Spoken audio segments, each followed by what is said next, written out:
All right, so welcome to everyone. Regulars, Sally, Sue, Elaine, and Francis. Welcome for the first time to the Art of Living Go's Zoom room. Nice to have you here. So we're going to jump into our teaching for today, which is around lesson 52, which is a review lesson. So just give me a moment. I'm just getting the live stream going so that anyone can hook into that. And then I'll share my screen with you, and it's quite interactive. So we do a little bit of reading. I'll ask you maybe to read one of the lessons, one of the review lessons. You don't have to, but generally most people find if you read, you get more out of it. Okay, so let's share my screen. Shall we?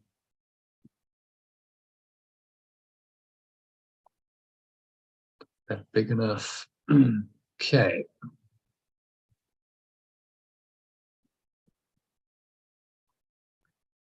All right. So can everyone see the screen? Yeah. Excellent. So, Francis, why don't you read the quote from Viktor Frankl?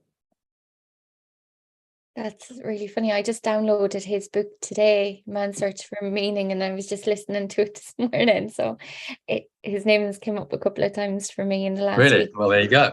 So there's a little synchronicity for you, which is absolutely. how it goes. For the world is in a bad state, but everybody will become still worse unless each of us does his best. It's everything, actually, but you said everybody. Interesting. So pay attention. If you change the words, why did you change it? It was worth considering that. Everybody, it's true. Everybody will become still worse unless each of us does his best. Because the state of the world is the state of our minds. So actually, that shows some deeper insights already into the course's teachings. Mm-hmm. The world is just a projection of everybody.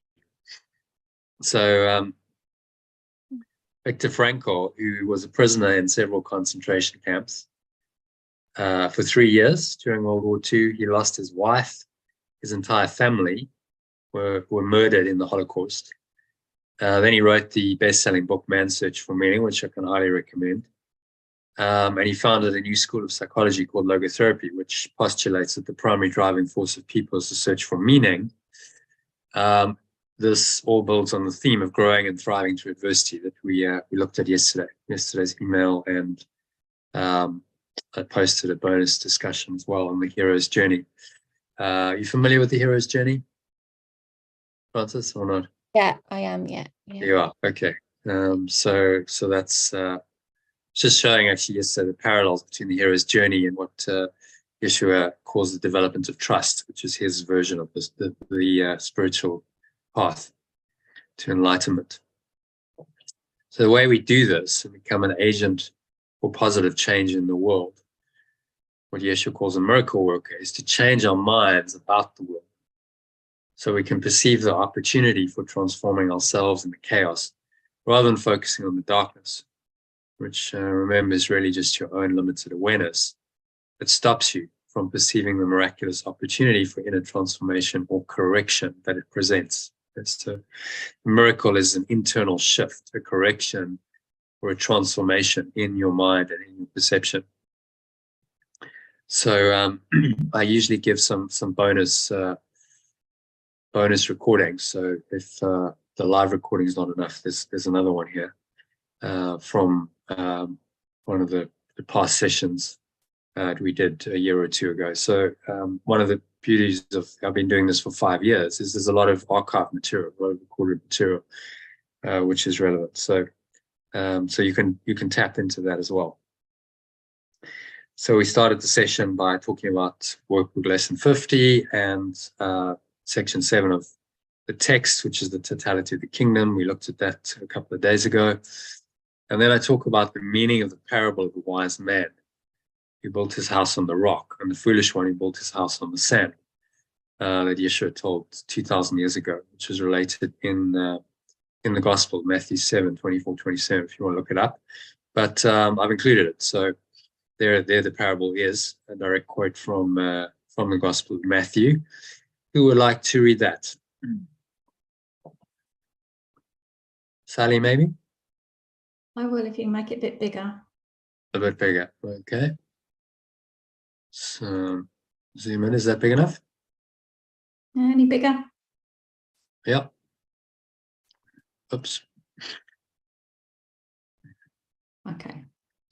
Everyone then who hears these words of mine and does them will be like a wise man who built his house on rock. And the rain fell and the floods came and the winds blew and beat on that house. But it did not fall because it had been founded on the rock.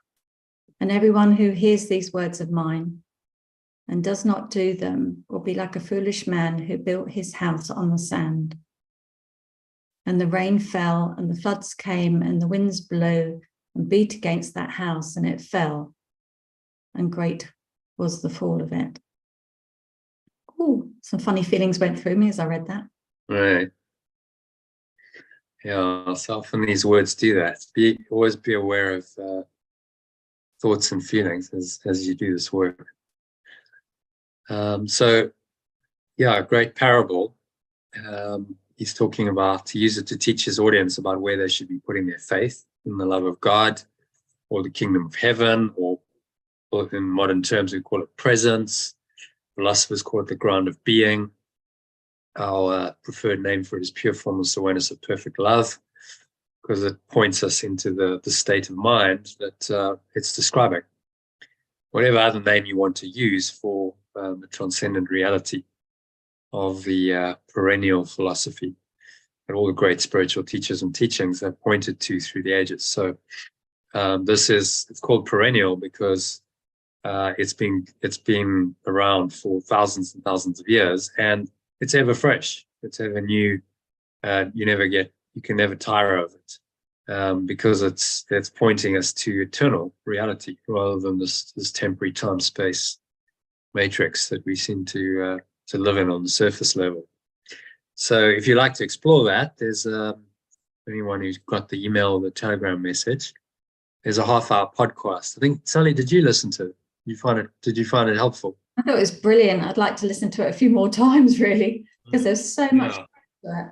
Mm. Yeah, he's an interesting guy that I know. He's Scottish, but he lives in South Africa.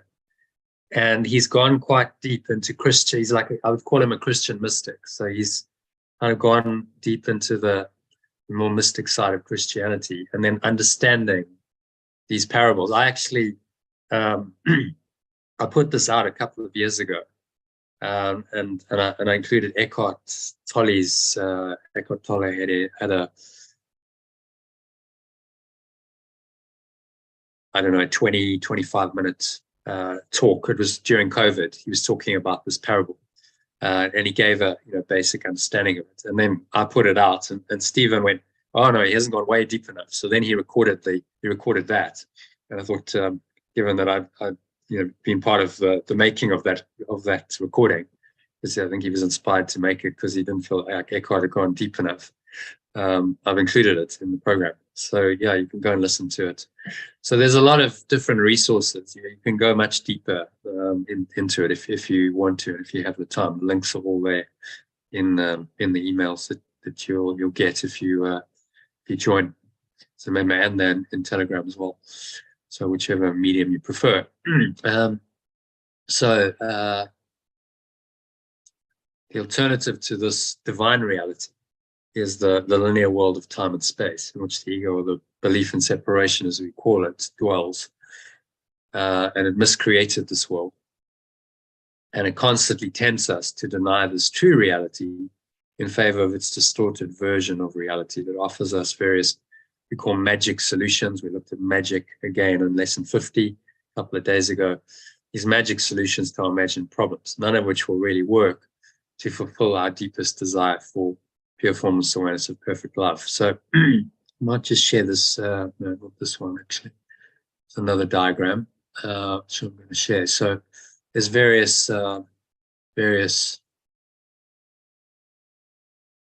diagrams which I've created, which sort of help to explain some of these concepts. So this is the timeline of consciousness, which shows us how the ego works on a linear timeline from birth to death, with various experiences along the way. And what it's trying to do is get us to attach to those experiences. So our personal sense of self, our separate self, which believes in separation, wants us to attach to these experiences and create a personal identity out of these various experiences. So this is just a hypothetical human life filled with various difficulties, challenges, traumas, some successes as well, to illustrate, how this works. So at every point, if we experience any kind of difficulty, challenge, trauma, we have the ability, once we understand this teaching, to go into this, what I call level one reality, transcendent, divine reality, which is called many things. You could call it God, or the Father, or heaven, or love, or oneness, or eternity, or the now, or pure forms, the oneness of perfect love, or source, knowledge, being, what is, spirit, another one. There's many names for it. We go on and on. There's probably hundreds of names that point us to this other dimension in our minds. And so what the course is training us to do is, when we faced with a challenge, to go there, to train our minds to go into this awareness, rather than going downward onto the timeline and becoming more attached to our form identity, our separate self. It encourages us to rise above the battleground, as Yeshua puts it, go into this transcendent awareness, even briefly, and then return. That's why it's a double-edged arrow. I've got two arrows on either side, because then we return and we perceive the situation differently, because we've been into that awareness. And there's a lightening of the load, and then because of our different perception, we might be inspired to speak and act differently, and that then profoundly affects the timeline, the course of events, of how our life then flows forward, and may help us to prevent future traumas. We don't necessarily have to have, all of this difficulty. We can have a happy dream. I'm just giving, a sort of an example of an average human life of someone who's not necessarily awakened, the kinds of difficulties and traumas they may experience. And then the alternative that the Holy Spirit, which is the remembrance of this love, offers to us. It says, well, you can always go here. You can always remember this. And that process of remembering the truth and forgetting the illusion of the ego and its world is what we call forgiveness, or letting go. It reinterprets the whole situation from this higher perspective, and helps us to perceive it differently and find peace even in some very challenging circumstances. So let's go back here. So instead of a magic solution, what the ego is always trying to do is say, well, you've got a problem, fix it with some magic, fix it with something that is on this level, on the level of form. So if it's a health issue, you'll go to a doctor, you'll get a drug, or you'll have an operation, or some kind of intervention to try and solve the problem. And what Yeshua is saying is, the real problem is the problem of separation. So the problem can't really be solved at this level. That doesn't mean you should never have medical intervention, but recognize that the real problem lies in the mind, and that it's only by correcting our minds that we can really solve any of the problems that we seem to face in the human condition. So it's about going beyond magic and going into the miracle, which is accessing this higher awareness in the situation, and then allowing this is the Holy Spirit come back in and perceive it differently for you, give you a different interpretation of the situation, give you different thoughts, give you different words potentially in response to it, give you different actions, so that you guide it. And that's what Sue was talking about So she felt, yes, I really felt the guidance to do that. What is actually for my highest good? And that's what we're training our minds to perceive. What is actually for our highest good, rather than what we think from our ego mind is for our highest good.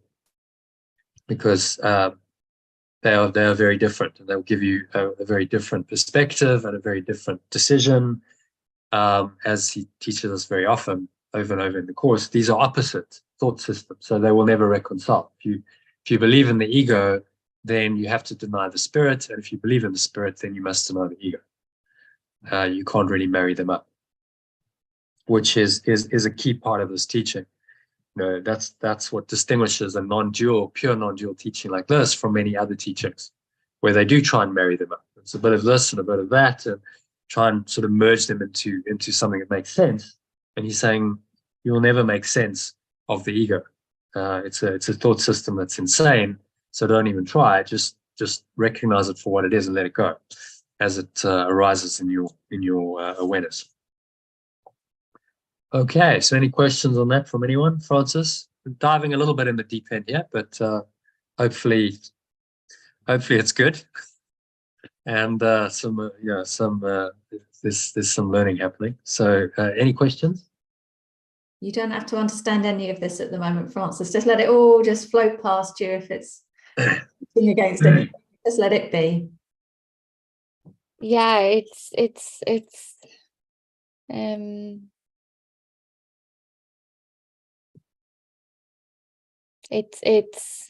complex, definitely.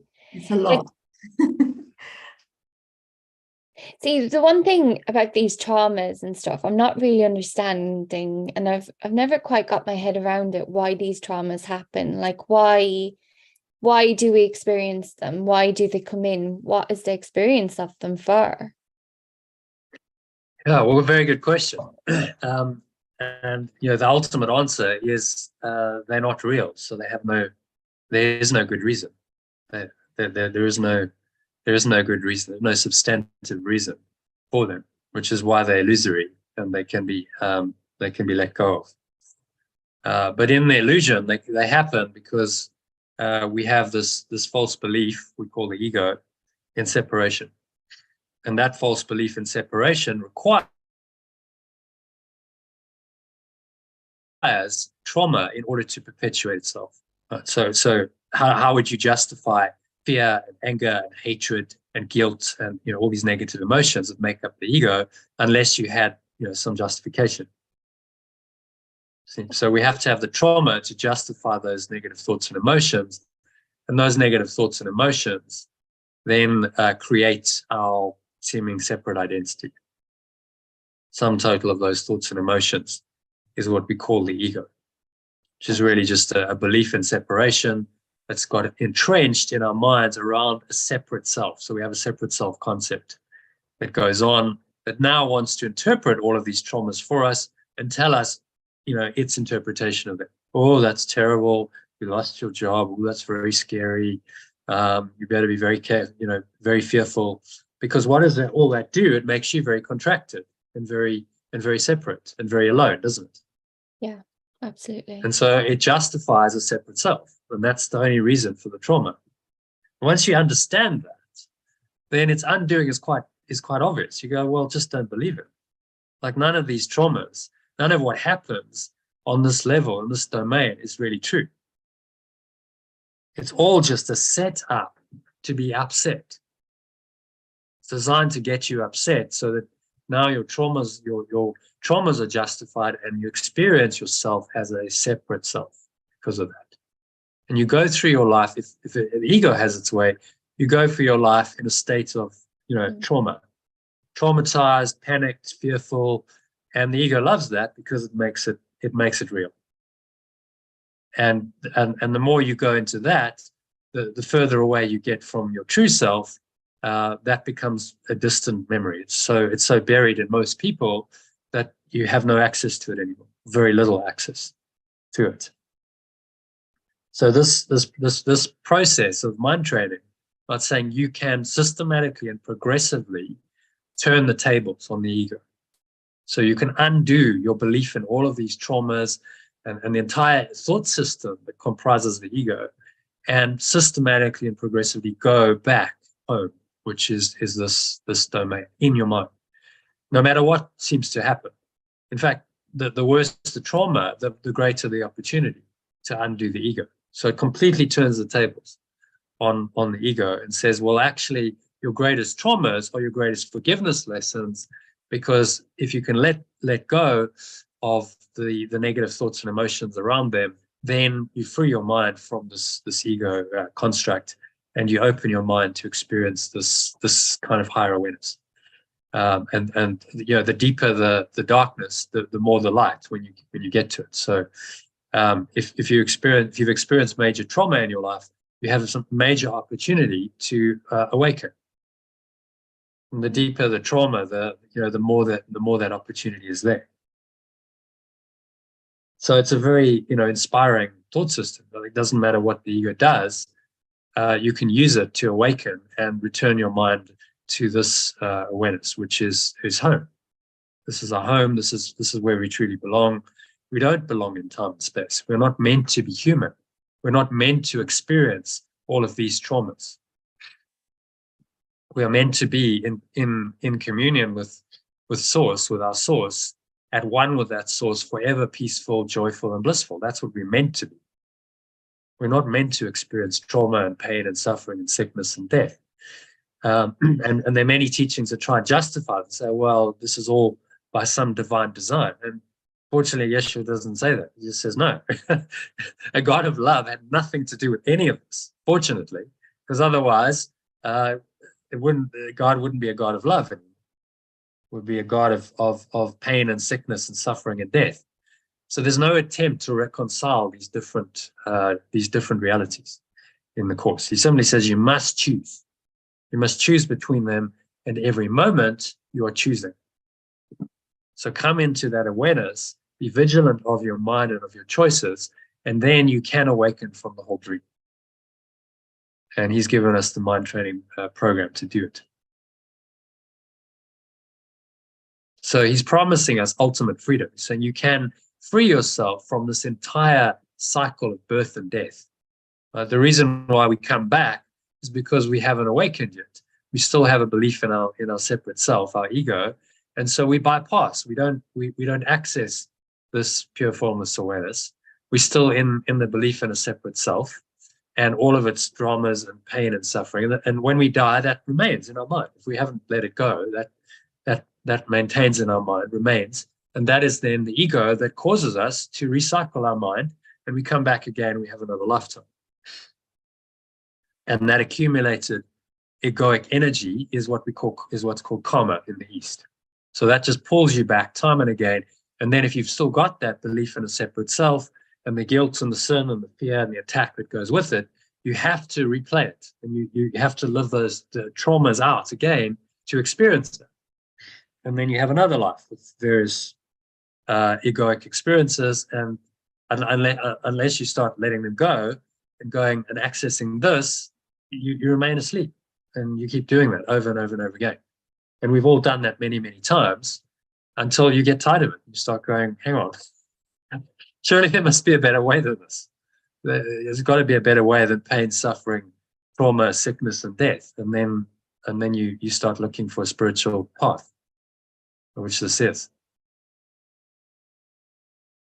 And that, if it's a good one, like A Course in Miracles is, it will help you to use your experiences for what they're for, which is to wake up from the dream. That's the only thing they're for. So long answer to the question, they have no ultimate purpose, but in relative terms, their purpose is to help awaken from the dream and free your mind entirely from the separate self and the whole construct of time and space, so that you simply remain, when you finally let your body go, you lay your body aside, you remain in pure formless awareness of perfect love, and you do not come back, because there's no need to. You no longer believe in the separate self that would cause you to come back into a body and have to have another human life. And that is then total enlightenment. So he's giving you the whole picture. He's saying, this is where I'm taking you. But I'm going to work with you in your dream of separation. You think you're a separate self. You think you're on a timeline. You think these experiences have happened to you and maybe are still happening to you. Okay, well, let's work with it. Let's start transforming your perception of them by changing your mind about who you think you are in that process. So it's a very, very profound process, but actually quite simple, because all you have to do is change your mind in every instance. And that's the ongoing work. That's why we practice and we meet every day. We do the mind training, because it's like, well, change your mind. As these things arise, change your mind about it. And remember, don't forget the truth. So the ego is always trying to make you forget this, and just believe in the red arrows. The red stuff is all ego. So its psychological and emotional attachment gives you an interpretation of that trauma that is not helpful. That is going to hurt. It's going to cause mental and emotional pain and suffering. And so you have to remember then to go into the other part of your mind, the Holy Spirit, and if you practice the lesson for the day, that'll help you do it. Or there's many other tools and techniques that I offer in the program to help you to do that. And you have a live call, so if you find it particularly difficult, you can join a live session. I also do one-on-ones with people sometimes. So it's really to support you in this profound journey of awakening. That's what the purpose of all this is. Does that answer your question? Yeah, I understand it. The ego is constantly trying to pull us out of the truth that we're experiencing it, and it does this by showing up as traumas, because that's a great way to pull us out and bury the truth of us. Yeah, it wants to do this cycle. I actually quite like the diagram that you've done. It shows like even the major successes and stuff. It shows the linear that we think our life should look like. Oh, I've done this and this and this, so now success is next or whatever. But it's exceptionally linear. Yeah.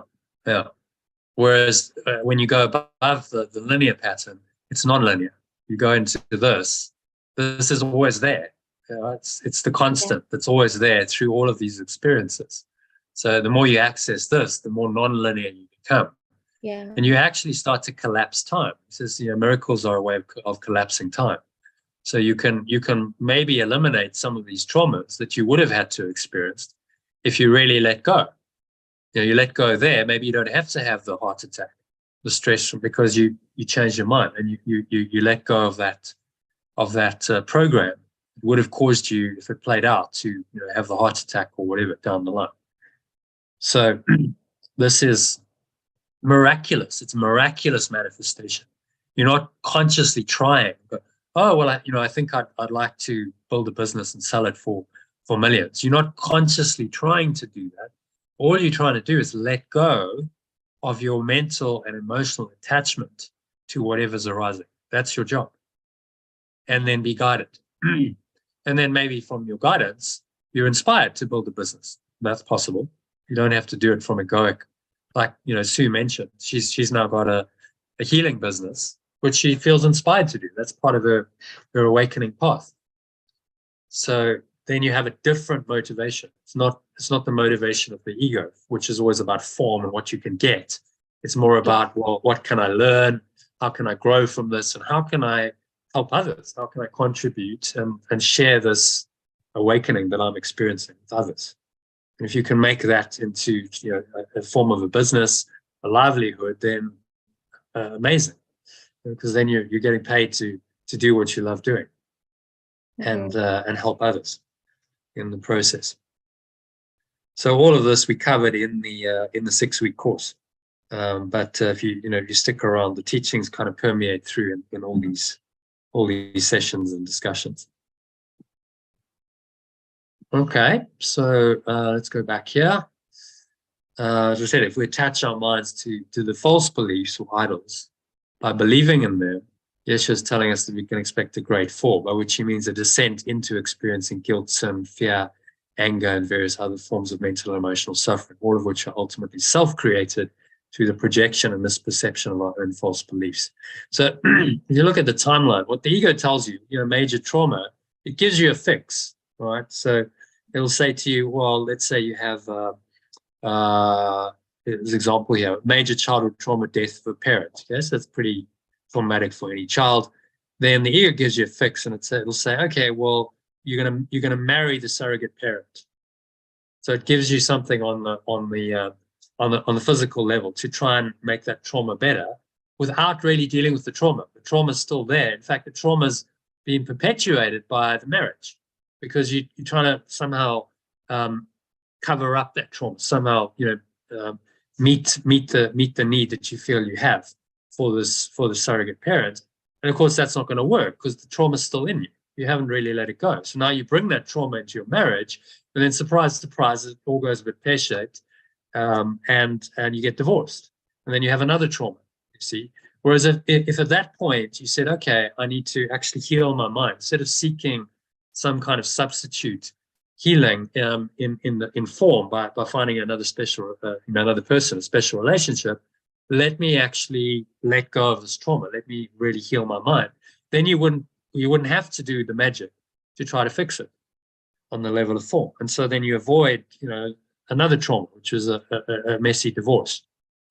And perhaps the next one, loss of a job and so on, because that pattern of loss will follow you the whole way through your life. If you believe that, that you are not, that you're abandoned and you're rejected and you're not lovable, then this pattern will follow you through all of your life experiences until you go in and you correct that, which would be the miracle to actually heal it. Sadly, most people don't do that, or if they do, they only do it much later in life. But there's no reason why you couldn't do it, any time. That the Holy Spirit's accessible. With a teaching like this, it's accessible. Anyone can heal at any point in time. Miracles are always available, which then corrects retrospectively as well as proactively. So it goes into the past, corrects all the past traumas, and it corrects future errors as well, because it's not linear. Mm-hmm. So it's a really mind-blowingly powerful teaching if you get it and you start applying it, and you do start to see these miracles showing up in your life as you do that. And then the miracles show you. So the miracles can be the inner shifts, but you can also, when he talks about miracles, you can also get them on the external level. So there's an integral model, talks about individual and collective and interior and exterior as the different dimensions, and then they marry up, they meet in quadrants. This is the work of Ken Wilber if you're interested in checking it out.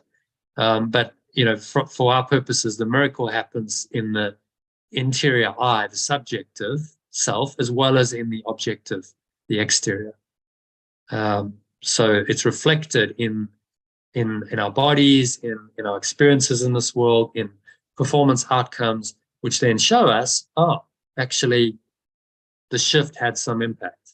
And then that's how we start to learn that these miracles are real and that it's not just happening in our minds. It's actually happening in what we would still perceive the beginning of the journey as reality. And so that feedback mechanism, we change our minds and we get feedback here, then that feeds back. It says, well, that was good, that worked. So then you're onto something. There's something here that is actually amazing, that works. And then that encourages you to go deeper into your higher self, to exploring your higher self and carry on the spiritual path. And so we're starting to use the projection perception mechanism that the ego's invented to enslave us. We're starting to use it to free us instead. And that reinterpretation that the Holy Spirit does is its genius, as it can reinterpret anything that the ego has made, including this world and this link between the interior I and the seemingly objective it. It reinterprets that and says, well, the only purpose of the world then is for awakening. This can show you that your mind is powerful, and that when you change your mind correctly, that you get things showing up in the exterior world to show you that. And that's how we then learn through this miraculous process. So miracle is both internal and often it shows up externally as well. But it's the same thing. It's just different different aspects, different perspectives on it, whether you look at it from the interior lens or the exterior lens. And then there's also the individual and the collective dimension, but we don't have to go too much into that. Really, the course focuses primarily on this, the interior I, the subjective domain of thoughts, emotions, memories, states of mind, perceptions, and immediate sensation. What do you experience? What do you think? What do you feel? What are you experiencing? That's where the majority of the work is done. And then what shows up externally, it just shows up as a result of the change of mind. So 95% of the course, maybe even more, is really focused on the change of mind. And then that gets projected out, extended out as thoughts, as words and actions in behavior. So the miracle, occurs actually through all quadrants. It affects all of it. But the change of mind is the catalyst for it. And that ultimately takes you into beyond the model. You go beyond the seeming separation of individual and collective and interior and exterior into the oneness, into pure formless awareness of perfect love, which is one. And the access point is through the I, the subjective self concept. Okay, so I think that leads us quite nicely into for those who want to dive further into that recording, you can do that. It's in your email. It's also in the and I forgot about Marisa Peer, right? So this is quite relevant to the teaching today, because Marisa Peer is a hypnotherapist to various celebrities like Princess Diana, Amy Winehouse, various Hollywood A-list celebrities who are often very screwed up. As we, if you read the tabloid magazines, and you see the dysfunction. As Eckhart Tolle said, it's no more, their drama is no more important than anyone else's. It just happens to be happening in a mansion with a lot of money around it. So it seems to be more interesting drama. It's not really very interesting at all. It's just the same drama. So she's sort of specialized in helping these people. And she observed that her clients all had a fundamental problem, feeling unworthy. So her insight was that damaged people seek fame and fortune because they are trying to compensate for their feelings of unworthiness through that. And they're seeking the love and acceptance that they didn't get often as a child. But actually, the more they do that, they realize, having now, if they succeed and they've attained a level of fame and fortune, they realize that it hasn't really removed their feelings of unworthiness. Even though the world might think they're fantastic, they don't feel that they're fantastic.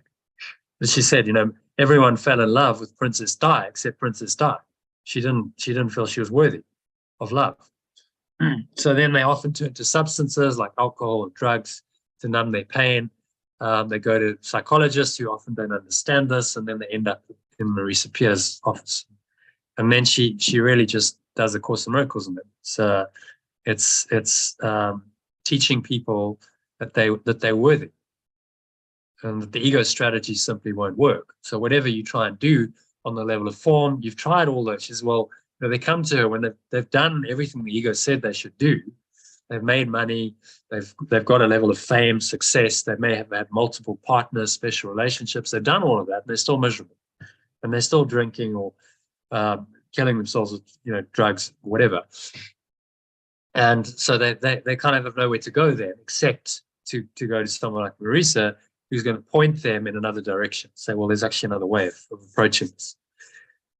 So she hammers home the point that all of our problems arise from feeling not good enough, because we feel disconnected from the perfect love that is the source of our being. So we're disconnected from our true awareness. We don't believe we're worthy of love. This is really the ego's core belief. And all of our problems come from that. And she just helps them reconnect with that. So she gives them an affirmation to do, say, I am enough.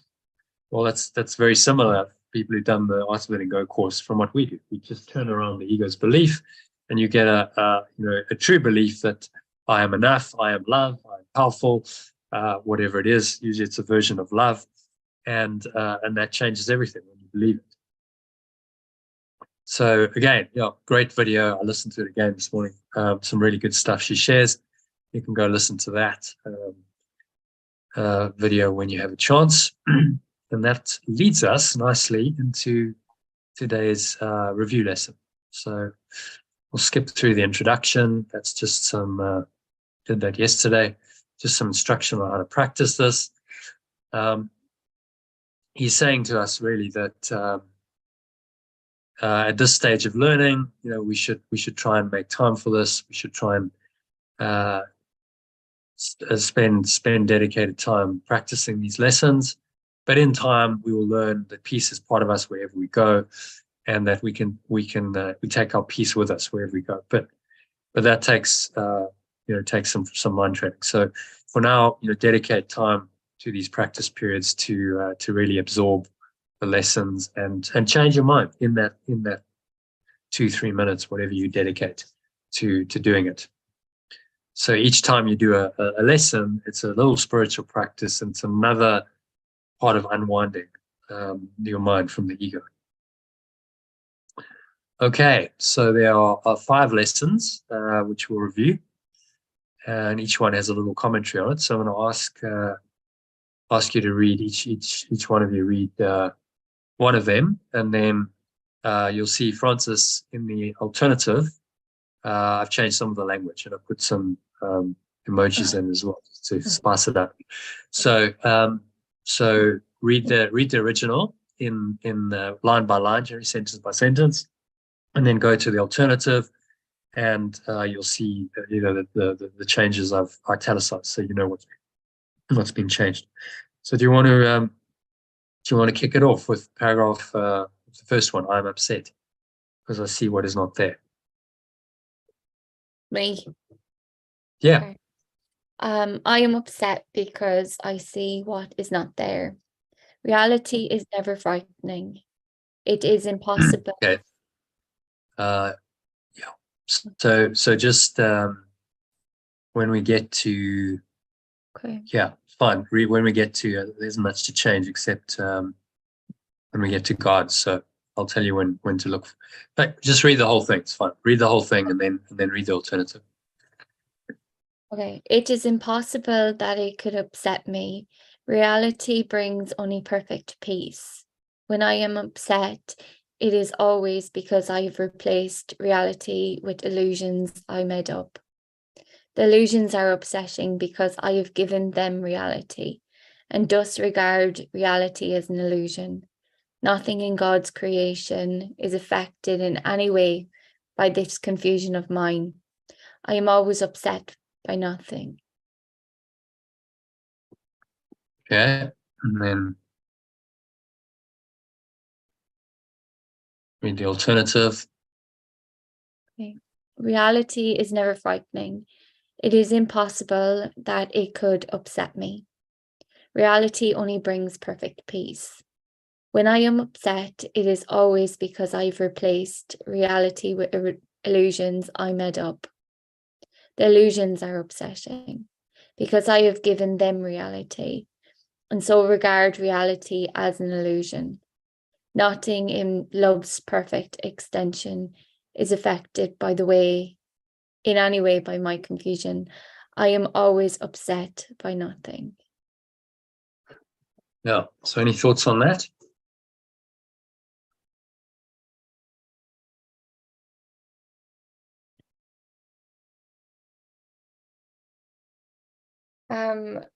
It's actually funny because there would have been a time that I would absolutely have been terrified to read in case I got the words wrong. So when you're putting me to just read and it's like, yeah, okay. It just even shows me how far I've come as a person, really, to kind of Yeah, that you've made some progress. huge progress. Yeah, because I wouldn't have before. I would have been like, oh, I'm going to get something wrong, or I'd have to read it before I'd read it out loud. And now it's just like, look, if you make a mistake, you make a mistake. Like, what difference does it make? I'm always upset by nothing. Both times when I read that, it was like,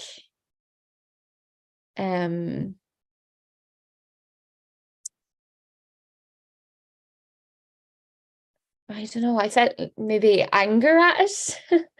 I would say, you know, that feeling like, oh, I'm upset by nothing. I just felt like a surge of anger. It's like part of me is screaming like it's not fucking nothing. So it's funny to just witness that in myself and witness what comes up just when I read that line. It's like it's that illusion that's kind of clinging on, I feel.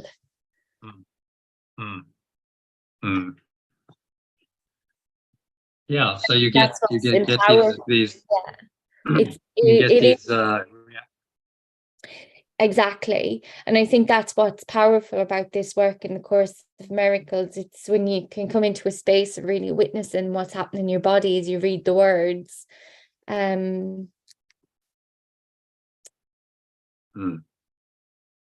Yeah, what's happening in your mind, but then the body, you know, the emotions and the body sensations show you what's happening in the mind. They reveal, you know, the mind's whatever, attachment, mind's upset. So the ego doesn't like this because it's telling you that, you know, you can't really ever justify getting upset, and the ego is constantly upset. So basically, you know, denying its whole world and saying that this is nothing. I'm always upset by nothing. Yeah. And the ego says, how dare you say this is nothing? This is important and it's real and it's significant. And I'm important and real and significant. And don't forget it. And this just and that really hurt me. It's like, that really hurt me. How dare you say it's nothing? But it really is nothing at the end of the day. And it's just, yeah, I can feel the ego like screaming at me. And it's just like it's like witnessing it and being okay with that and saying, okay, I'll come back to peace. Yeah, because we start recognizing that we don't really want to be upset. There's no value in being upset and being angry and being, you know, all these dramas that the ego creates. It doesn't help us. It doesn't help anyone. So I'm always upset by nothing. And each lesson, if you apply this to your life, it's totally life-changing. I'm upset because I perceive what is not there. You notice we change perceive to see to perceive, because it's a bigger word. So I perceive. I'm upset because I perceive what is not there. So it's not just what I see. It's everything. It's my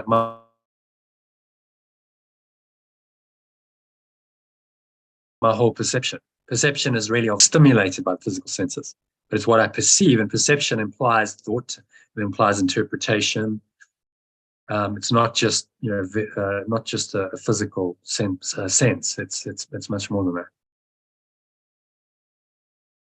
So I'm perceiving what isn't really there all the time because of my distorted belief system. See, my belief system is what creates the distortion. So here, so this is our course manual, which we referred to frequently, and we still do during the course and subsequently. So this is a diagram that explains the levels of mind. I'm a guy called David Hoffmeister, who's a great course teacher. This was given to him by Yeshua, and to explain this process. And he talked about your level of perception at the top level. And then you have emotion that underlies that. So that's what you feel. So you feel it in your body. That's the level of emotion. And underneath that is thought. So there's always a thought connected with the emotion, and a belief, the core level. A belief in a separate self, a belief in separation, that will generate thoughts and emotions and perceptions. And then underneath that, the very, very core of the ego is the desire to be a separate self. So this is when you deconstruct it all. You see that underneath all of these beliefs, let's say I have a belief that I'm unworthy of love, like many of Marisa Peer's clients do, and most people do. But underneath that, I desire still to maintain that belief because it gives me a separate identity. See, that's the level you've got to go to heal. They recognize that that desire to be a separate self is the problem. And unless you let go of that desire to be a separate self, you will maintain this belief and the thoughts and emotions and the perceptions that come from that belief. So he's really saying it's all or nothing. You've got to let go of the desire to be anything separate. And the true prayer of the heart is that you are one again, that you become one self, one awareness. You let go of your separate self and you merge into the oneness. And there is no separate identity anymore. So Francis or Sally or Elaine, Sue or Jono has to die. They have to go. The separate self concept has to be done away with in order to let go of the desire completely to be a separate self. And that's what this process does. So now we project out, another way of looking at this, we project out from our separate self into the illusion. That comes back, we perceive it as real, and then if we believe what we see, what we perceive, then we have emotions and thoughts and beliefs that are really coming from the separate self. So it works both ways. It projects it out, but it doesn't seem like it's projected out. It seems like it's happening to you from the external. And then it perceives it from that same belief. And of course, it perceives it in a way that perpetuates the belief. And so we get stuck. We just keep going around and around in that pattern, never being able to free ourselves until we question the perceptions and the emotions and the thoughts and the beliefs and say, well, maybe none of this is true. I'm actually upset for no reason at all. Nothing I see really means anything. I'm only ever upset because of what I believe. Never upset for the reason I think. I'm upset because I perceive what isn't really there. But so the whole thing's illusion. It's fantasy. From a false belief, I've projected out a false world, and now I perceive it as real. And that perpetuates the false belief. Well, that's all illusion, hallucination. It's a fantasy world. So that's why he's saying, none of it really ever happened. It's not really real because it's all just a false belief that spun itself into this amazing dream, which we believed in, but that is not true.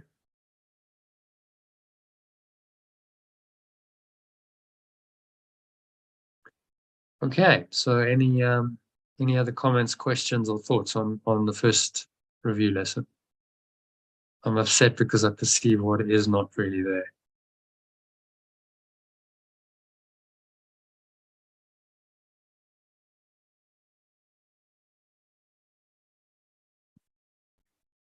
Okay, so number 2.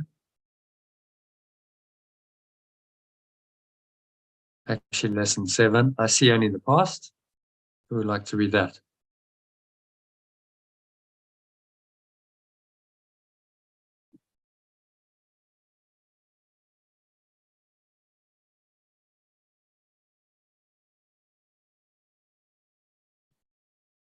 Okay, any volunteers? Sue, would you like to read that for us?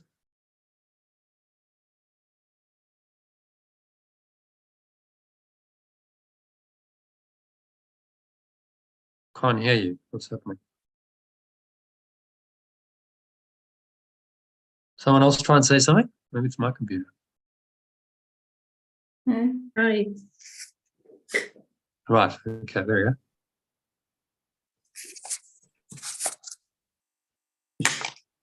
No, can't hear you. Sue, no, we can't hear you. We nearly did. It was nearly something. Annoying, isn't it? It's so annoying. Shall I read it? Yeah, you did. I see only the past. As I look about, I condemn the world I look upon. Shall I just read it all in one go? I call this seeing. I hold the past against everyone and everything, making them my enemies.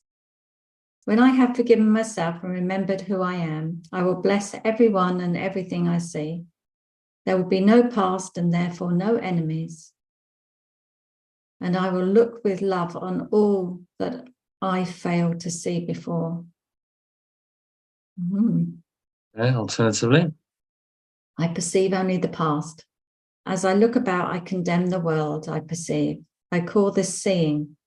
I hold the past against everyone and everything, making them my enemies. When I have to let go of all my negative thoughts and emotions, when I have let go of all my negative thoughts and emotions and remembered who I really am, I will bless everyone and everything I see.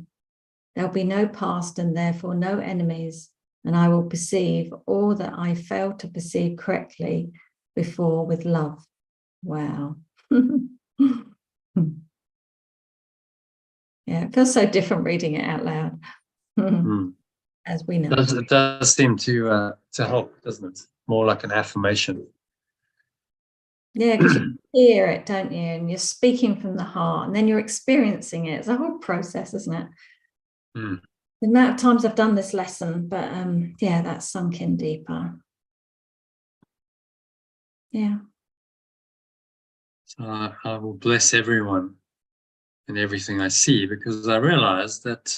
So just in terms of the translation, when I've forgiven myself and remembered who I am. So how we interpret forgiveness is a letting go of all of my own negative thoughts and emotions. That's all forgiveness is. Can't really forgive someone. You can only let go of your negative thoughts and emotions towards them. And so that makes it very clear. Okay, so I don't have to do any, no one else has to change. It's not outside of me. It's purely my own thoughts and emotions that need to be corrected, let go of. So that's what forgiveness really means. And then when I've got no negative thoughts and emotions left, well, what's left is my true awareness. So I remove all the blocks, and what remains is true awareness. And from that true awareness, I will then bless everyone and everything I see, because that's all that's left. So now that pure formless awareness, as we call it, is guiding my perceptions and my thoughts and words and actions. I was doing some work this morning on revisiting my childhood with my mum, and I thought I'd laid it all to rest. I thought it was all forgiven, it was all lovely. And I went back there and I could really feel like I was still shutting my heart down to some of it. And I spent some time with it, and I journaled on it, and I could feel I just wanted to run away from it. I wanted to go in the other room, I wanted to do something else. And I stuck with it, and I kept going back to it. And every time I said certain phrases like my parents, I could feel my emotions shut down. So then I'd wake them up again and do it again. And I persisted until I got to a point where I felt love for my mum. And yeah, I just could feel her feeling me and me feeling her. And I could really feel it. And it's, yeah. It's amazing when you think you've cleared it, but then there's a bit more to do. It's a very profound lesson. Perceive only the past. So how you perceive now is based on your past conditioning. That's what he's saying, and everything is based on your past conditioning. Until you wake up and you clear that, everything is based on the past.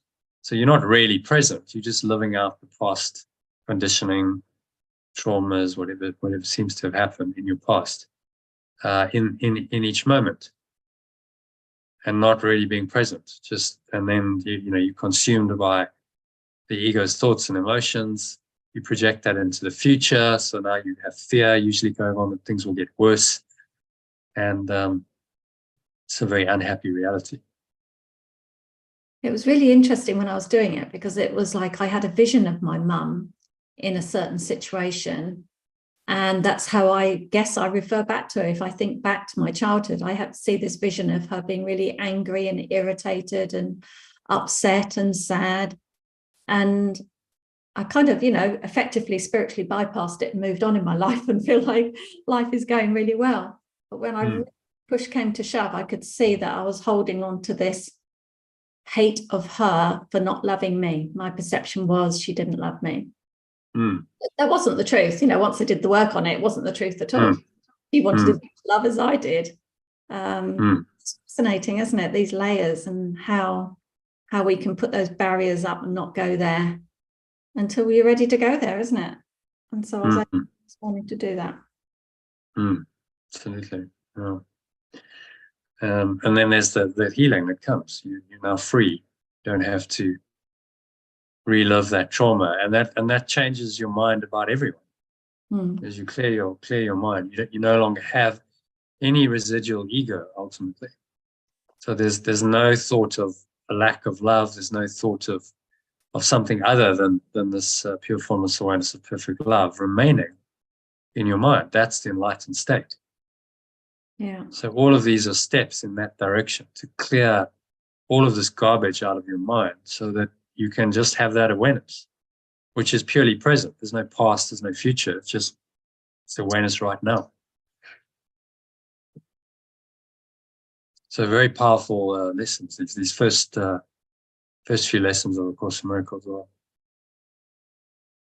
very powerful. It's been said, if you could apply them, the first 7 lessons of the Course, you'd be enlightened. Apply them fully, well, there's no more work to do. You've got it. But because we find it challenging, it gives us more lessons and more work. There's many, many different aspects to the ego. So when you said, Francis, it's complex, it's only complex in the ego's perception of it. Because the ego is very complex and because it's based on separation. But actually oneness is very simple. So oneness just cuts through it all and says, no, it's all it's all not true. It's that simple. It's all not true. Nothing the ego has made up is true. Just remembering that when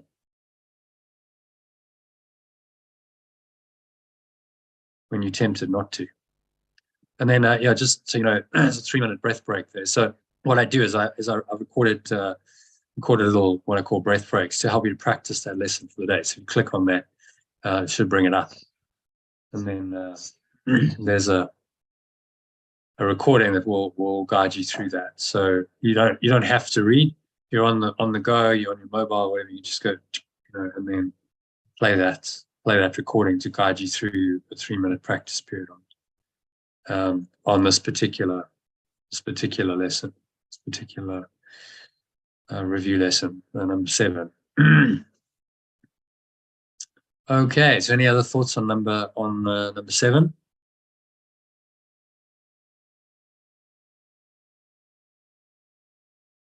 Okay, number 8. My mind is preoccupied with past thoughts. So let's ask Elaine to read. Elaine, there. Yeah. My mind is preoccupied with past thoughts. I see only my own thoughts, and my mind is preoccupied with the past. What then can I see as it is? Let me remember that I look on the past to prevent the present from dawning on my mind. Let me understand that I am trying to use time against God. Let me learn to give the past away, realizing that in doing so, I am giving up nothing. Okay, and then the alternative. My mind is preoccupied with past thoughts. I perceive only my own thoughts, and my mind is preoccupied with the past. What then can I perceive as it really is? I remember that I perceive the past to prevent the present from being in my mind, and understand that I am trying to use time to prevent me from becoming aware of perfect love. So today, I learn to let go of the past, realizing that I am really giving up nothing. Any thoughts on that? Well, it's coming across very simple. Just give it all up, because there's nothing to give up. I know easy said than done, but that's the message. We're too caught up in our pasts, and we're trying to, perceive the past to prevent the present from being in our minds. And trying to prevent from becoming aware of perfect love. We're doing our best to keep well away from perfect love, God. So that's what he means when I'm trying to use time against God.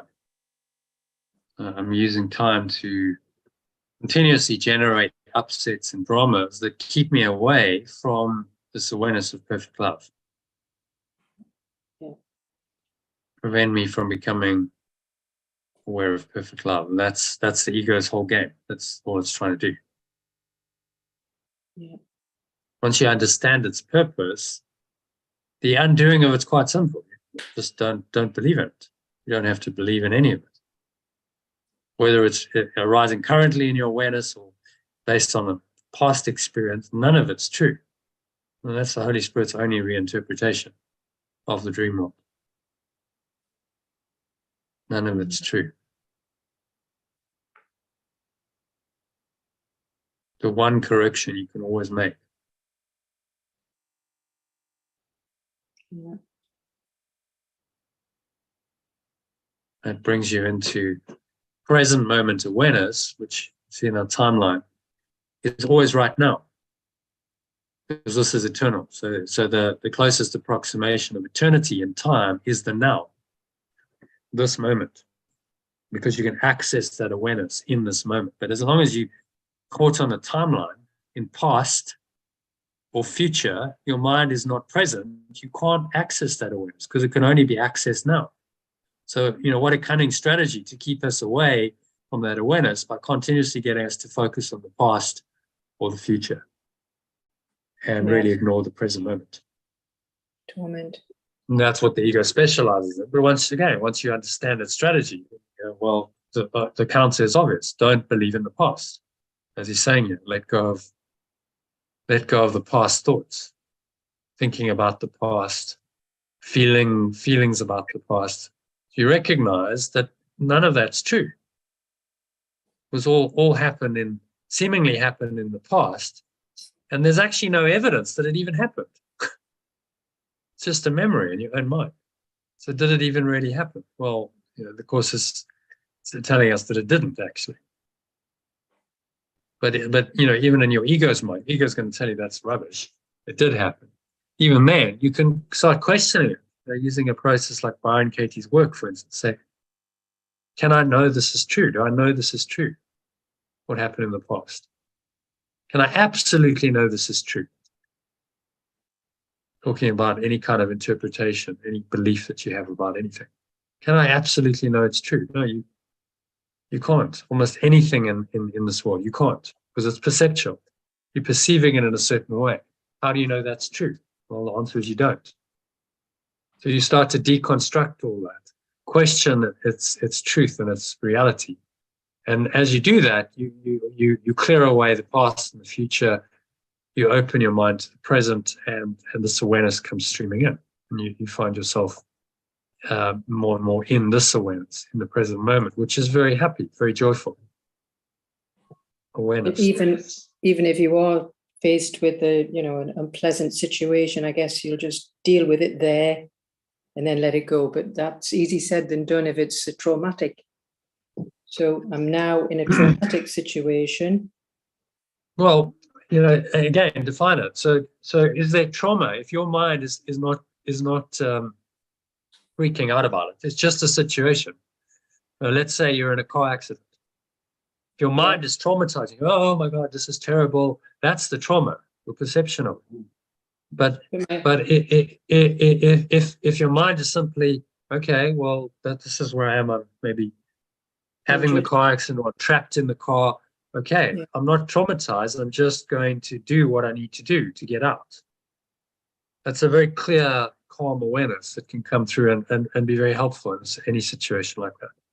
Because the trauma is your experience of it. Trauma is mental and emotional. What's happening to the physical body is by the by. It's actually your mental and emotional state. There are many instances of people who've had physical injuries and car accidents and stuff, but they had a moment of awareness where they weren't really in their body and they realized that actually it's okay. So they weren't traumatized in that moment. Near-death experiences and so on. That actually their mind was quite calm and clear, irrespective of what's happening on the seeming physical level. So those kinds of traumas are just an extreme version of what he's trying to train us to do in any situation. An opportunity to forgive and to let go of our own negative thoughts and emotions that are a response, a reaction to whatever triggered us. That's what it's always about. So whether it's a car accident or someone's just cut you off in traffic, or seemingly minor or major, it's the same thing. It's the same ego mind arising to tempt you, and the same Holy Spirit that's correcting always and saying, no, there's another way here.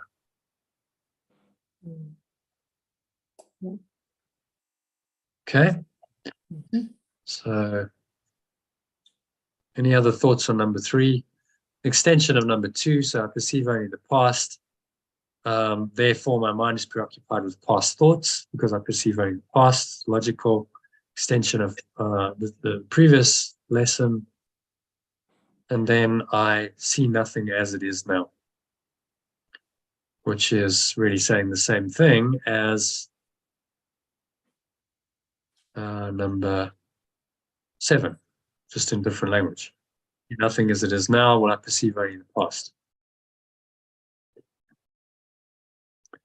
Okay, Susie, can you read that for us?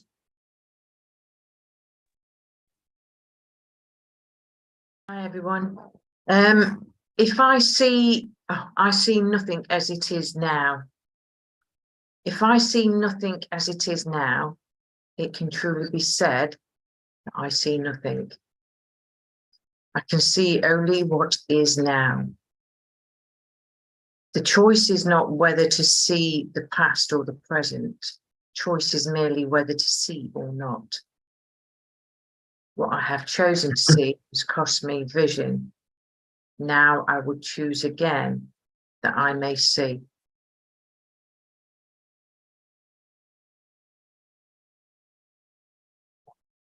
Okay, and then just push it up a little bit for me, please, because I think I'm on a smaller screen today. That's it. I perceive nothing as it is now. If I perceive nothing as it is now, it can truly be said that I perceive nothing. I can perceive only what is now. The choice is not whether to perceive the past or the present. The choice is merely whether to perceive truly or not. What I have chosen to perceive has cost me vision. Now I choose again so that I may perceive truly.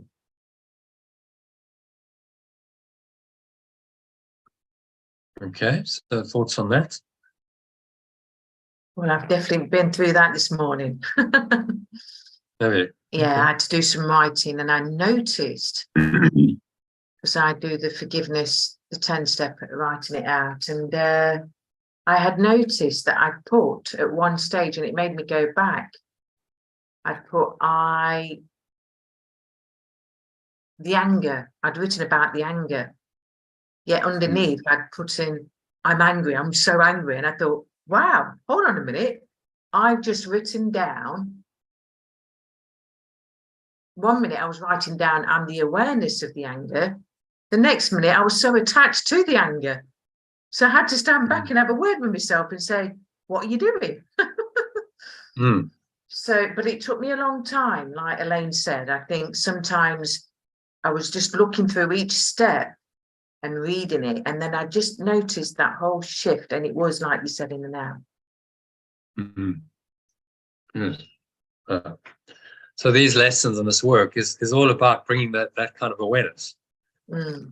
Awareness of the ego, how it works, what it does, and then you're no longer fooled. Although it arises, you're not completely in it. It hasn't completely taken you over because there's another awareness.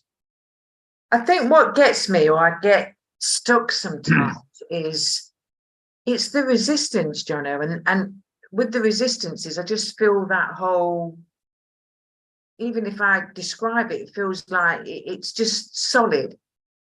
there feels like there's no shifting in that resistance, and it kind of frustrates me a bit. But yeah, it's knowing that resistance sometimes is always there.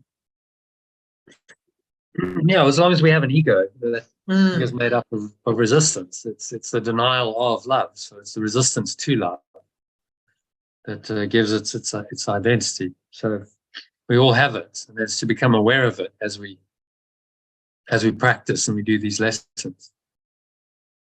Become aware of it and be willing to keep letting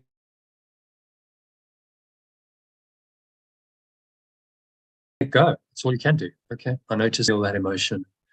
I can let it go.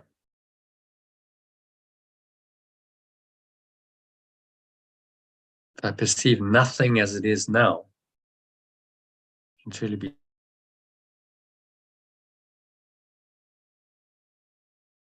said that I perceive nothing. So nothing in my past conditioning. That's what he's saying. So you look at anything in this world, and your understanding of it comes from your past, usually. Oh, okay, I know what that is because I've been taught what it is. It has a name. I've used it before. Okay, so I know what that does. And that's the way we perceive. But are you really seeing it as it is now? With all of those filters, all that conditioning in your mind? No, you're seeing it as it was, as you've been conditioned to see it.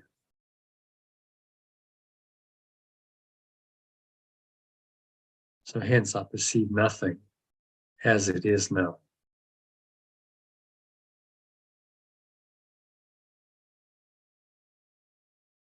Okay, so any thoughts on that? Same idea as number 7, really. Mind is I perceive only the past, just stated differently. Because I perceive only the past, therefore I perceive nothing as it is now. The two logically fit together.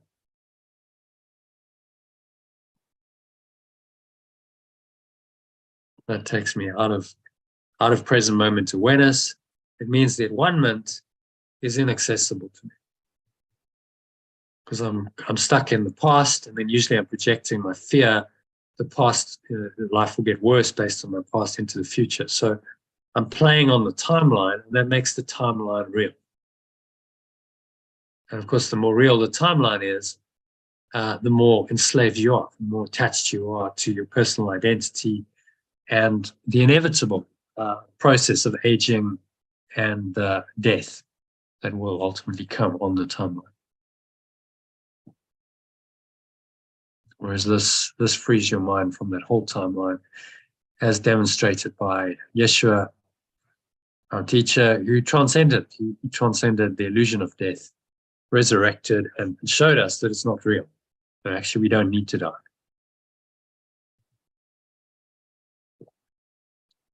Which is quite pertinent given that Easter is coming up soon. So we'll look at the crucifixion in more detail on Sunday. Okay, so any questions on lesson 9? Comments, questions, anything anyone want to share?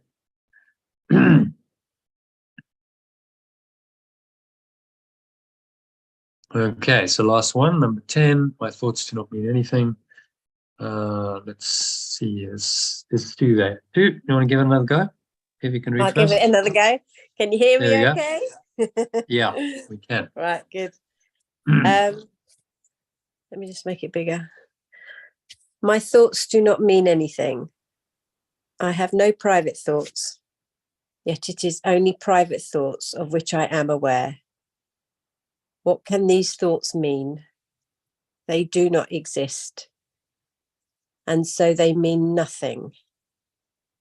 Yet my mind is part of creation and part of its creator. Would I not rather join the thinking of the universe than to obscure all that is really mine with my pitiful and meaningless private thoughts?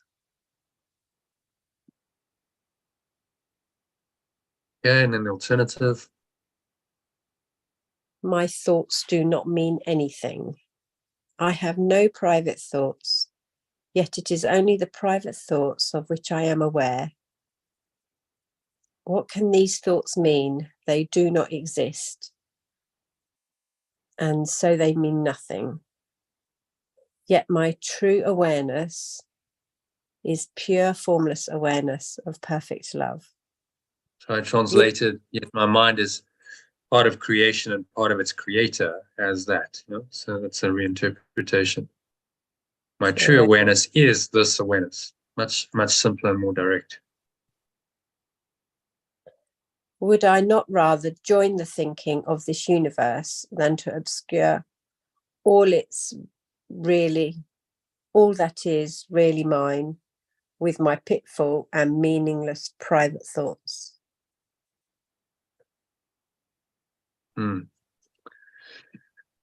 Okay, so thoughts on that? Private thoughts? Everyone understand what he means by private thoughts? So private thoughts are just our ego thoughts that we think, and then thoughts of true thoughts are thoughts of pure formless awareness of perfect love. Yeah, they're the inspired thoughts. Yeah, so they derive from. The tricky thing is knowing the difference, isn't it? So what's what?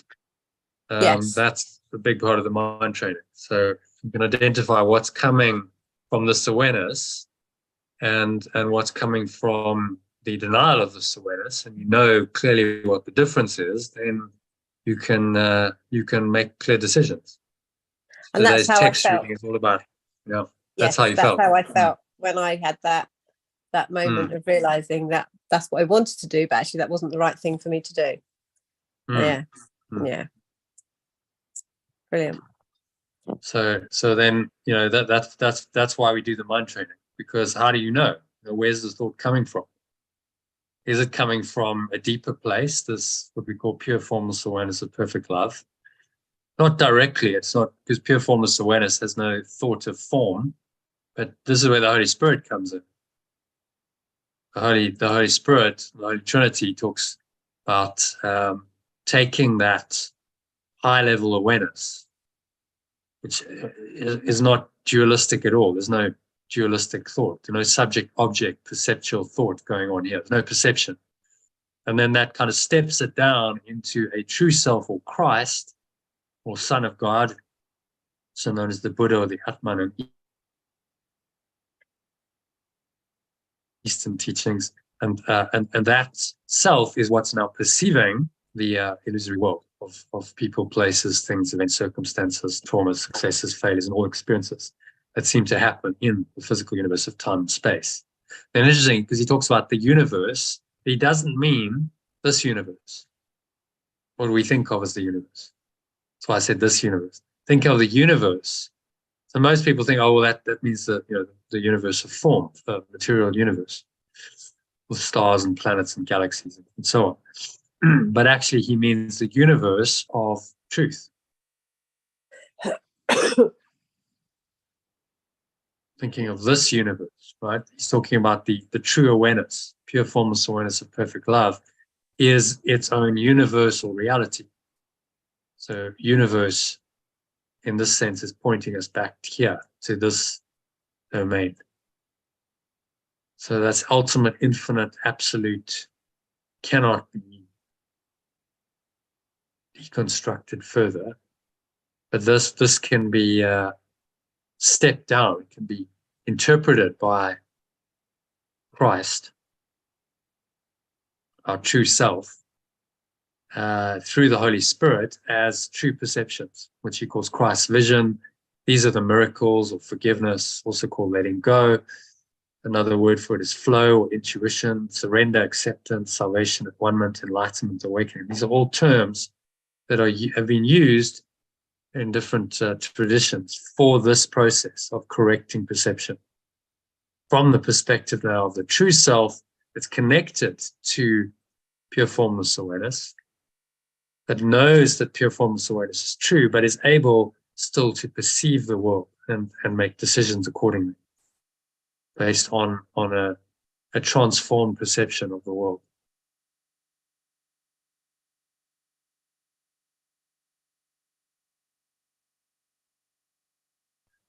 Okay, so does the idea of the Holy Trinity make sense? It's like a step down of the very high level truth into a form that is useful, that helps us to actually live our lives practically in this world, helps us to make decisions, like whether to go somewhere or not, whether to do something or not. It helps us with these kinds of decisions, which is essential. Otherwise, how would we find our way back home? We have to find our way back home from where we are, starting in this seeming reality of time and space. I think this diagram was quite a game changer for me, to get that understanding of connecting with your true self was just a level, a process of connecting with, pure formless awareness and perfect love. And once that kind of dropped in, that just, helped me enormously. That's brilliant. Well, it makes it more accessible, doesn't it? I mean, this is what's called a revelation. If you drop into that, not much is going on. It's just pure formless awareness. It's just an awareness. It's very peaceful. There's nothing to do, really. So it's not that helpful in the domain of perception. It's actually out of perception. So we need a way of taking this awareness, but now using this awareness in our lives. So we're in the world, still seemingly operating in time and space, having these experiences, but we're not of it. We realize that we're actually this in truth. And we now have a mechanism of taking this truth and using it to interpret our experience differently. That mechanism is called the Holy Spirit. And the Christ. The Christ is the self that perceives. The Holy Spirit is perceptual. So the Holy Spirit is really the remembrance of this love applied in practical situations. It's not an entity as such. It's just the memory of this state of perfect love.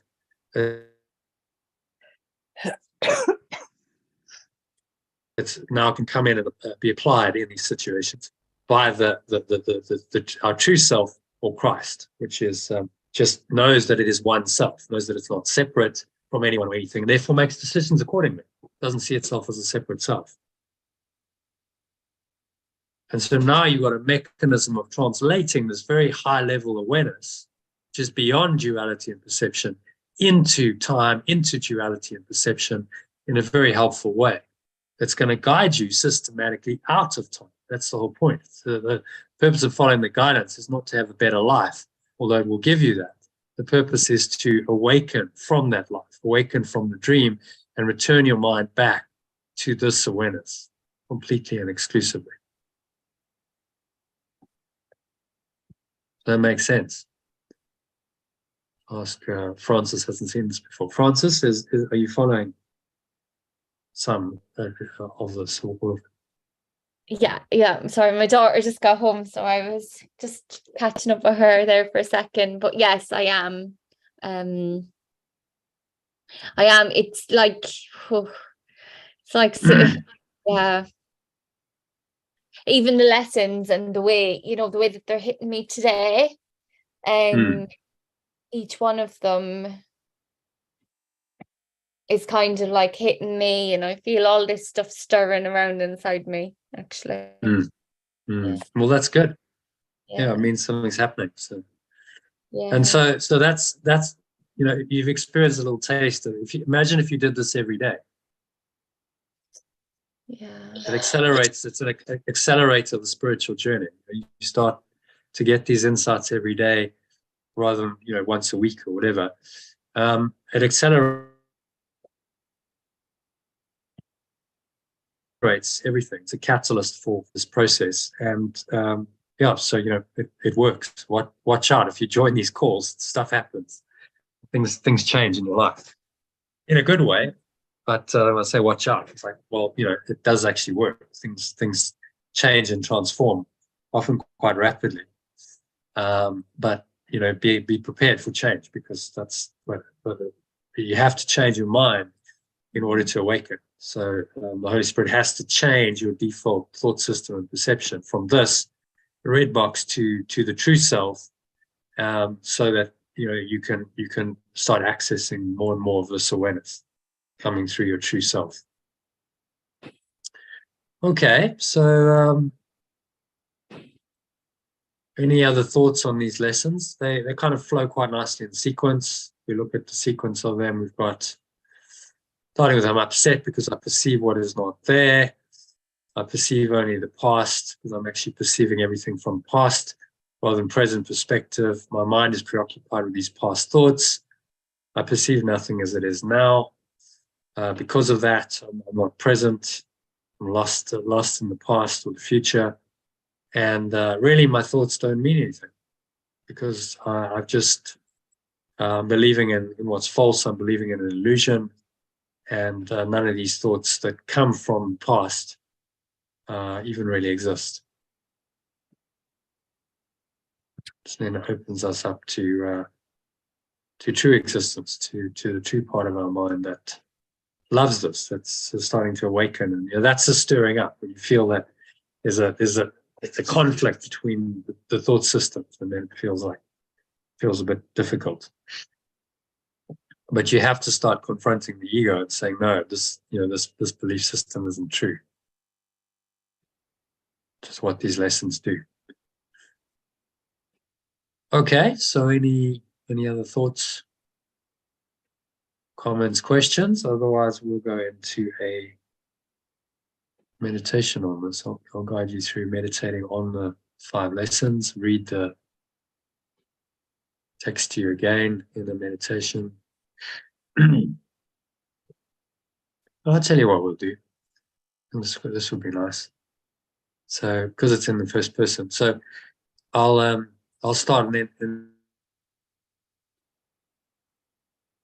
each one of you have a chance to read, but very slowly. So if I perceive nothing as it is now, then you pause, and then give everyone the chance to say the statement afterwards. So, would you like to do that, or should I just do it? It's too complicated. Yeah, we can do that. Okay, so we do this with the text sometimes. So record it. So let's just agree on the order. So who read which? So Francis did number 1. So Francis, you read first, and then 2 is I see only the past. Who did number 2? Sally. Is it me? I think so.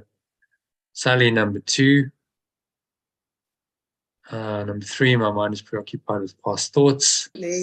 Was Elaine. Okay, so you do that, Elaine.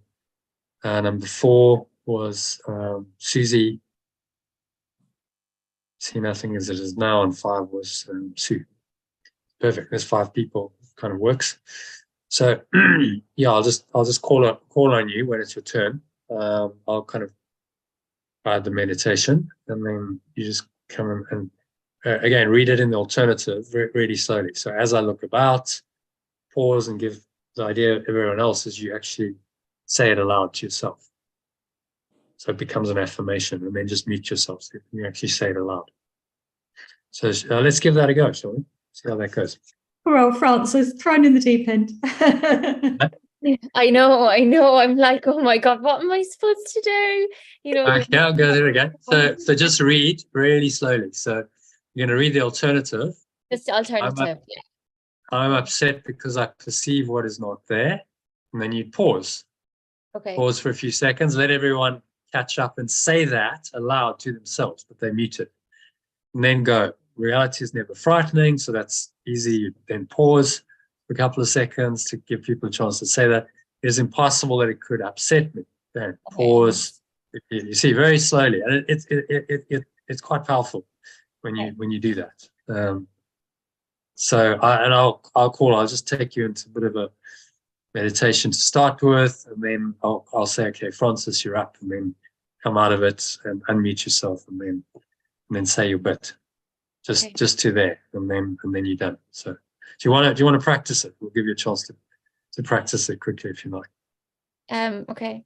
So just, I'm upset because I perceive what is not there. Yeah. Then you pause for a few seconds, and then Reality is never frightening. good. It is impossible that it could upset me. Reality brings only perfect peace. Yeah, perfect. You got it. So it's a very slow, and because it's so slow, you're giving people a chance to repeat the words in their mind. So it becomes an affirmation, which in the first person is really powerful.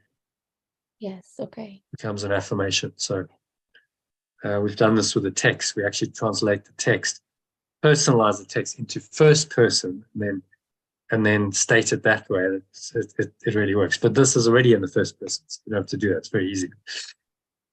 Okay, so let's begin. I'll just take you into a few minutes of going into a nice, calm, peaceful state, and then we'll do the reading.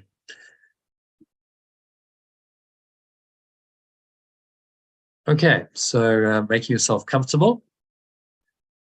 Sitting with your feet shoulder width apart, back straight. Cup your hands in your lap. Close your eyes. And start off by taking a deep breath in through the nose. So breathing in, noticing how the stomach rises and the chest rises. Subtle flow of air in through the nostrils.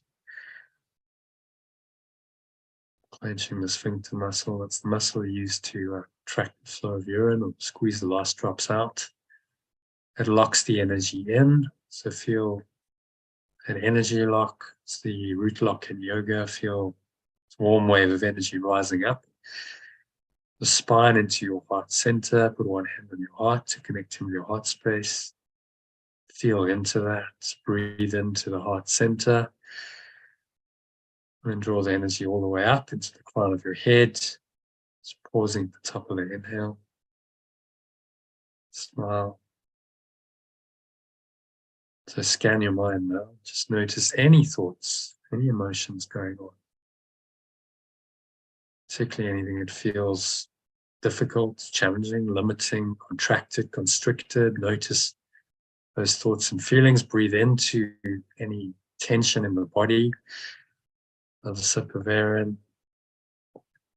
And you're just going to feel these dissipating. So clear your mind, open your mind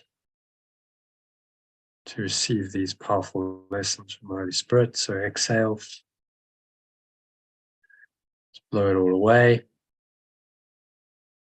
The breeze of your breath into the nothingness that it really is. It's going, gone.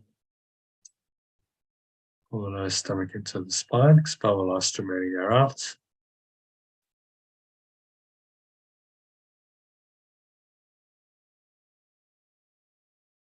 Just rest here in this deep peace and stillness. Breathing in and out through your nose. So get into a nice rhythmical pattern of the breath flowing into the nostrils and out of the nostrils. You notice how the stomach rises and the chest rises, subtle flow of air into the nostrils and then out of the nostrils. And you notice the touch of the breath in your nose and on the area just below your nose, between your nose and your upper lip. Noticing that brings you into this deeper awareness.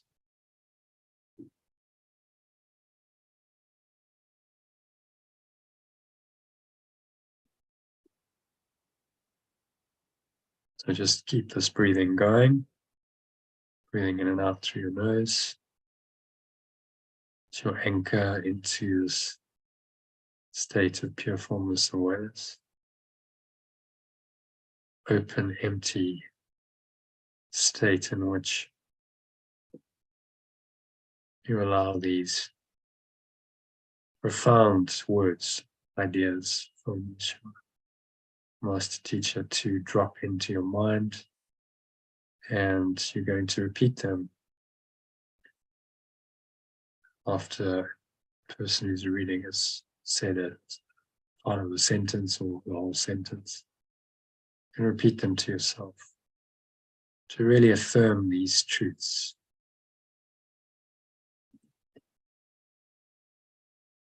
So just keep watching your breath as you listen. I remind you to do that every so often. Now we're going to move into our first lesson. This is the review of lesson 6. I'm upset because I perceive what is not there. So, Francis, if you could read that for us very slowly. Just read the alternative in grey.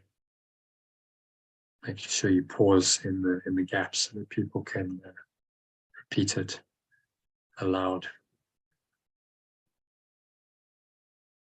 I am upset because I perceive what is not there.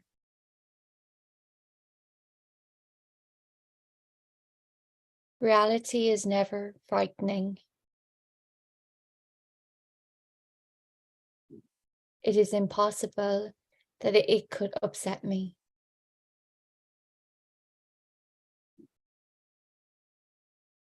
Reality brings only perfect peace.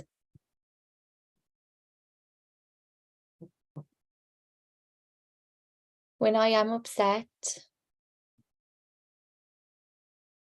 it is always because I have replaced reality with illusions I made up.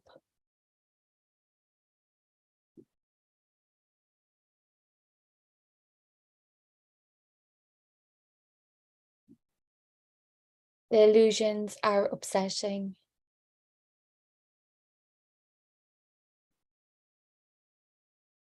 Because I have given them reality.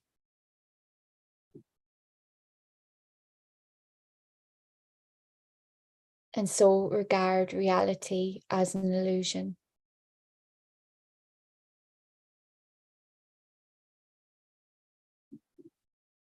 Nothing in perfect love's extension is affected in any way by my confusion.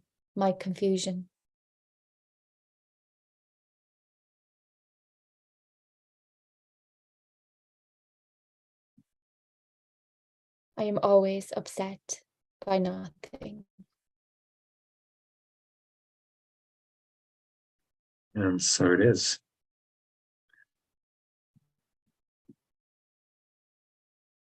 Thank you, Francis. So just keep watching your breath. Turn to the breath and the gaps between words and the gaps between lessons. Be aware of the pure formless awareness that underlies all words, all thoughts, all sounds. Just this deeper awareness we sink back into. It's the ground of being, without which there would be no words, no perception, no thoughts. While we think we're in this perceptual world, we need to correct our thoughts. So these ideas are very helpful in that process. So let's have a look at the review of lesson 7. I perceive only the past. You could do that for us, Sally. I perceive only the past.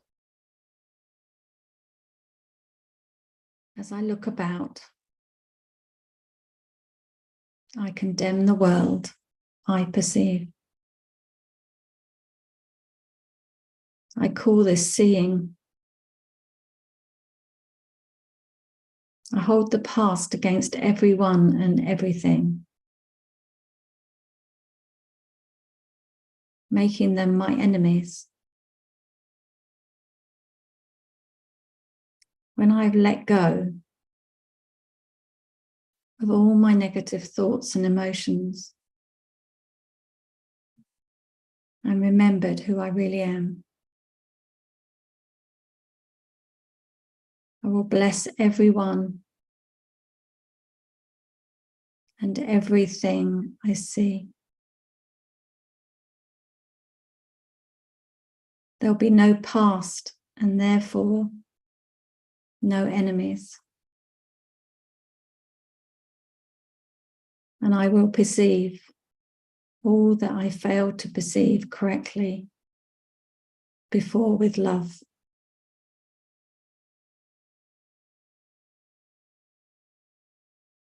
And so it is.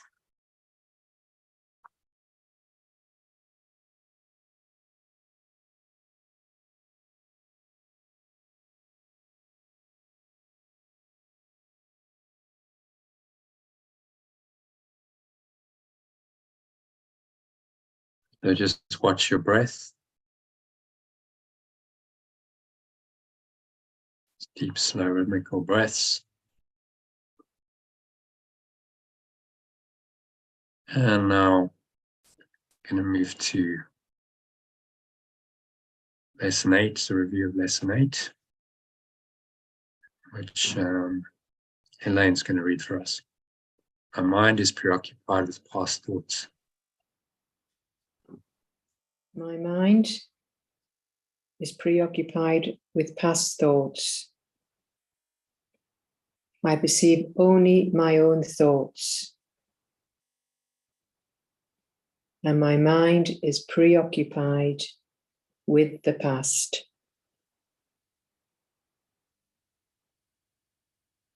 What then can I perceive as it really is? I remember that I perceive the past to prevent the present from being in my mind,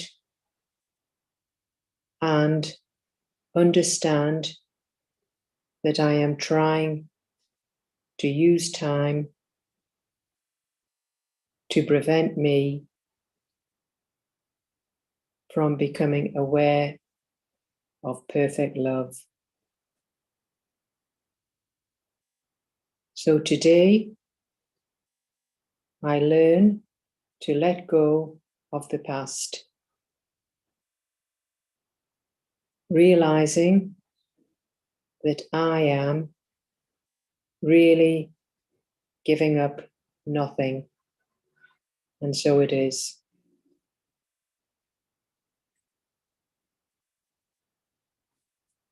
Thanks, Elaine.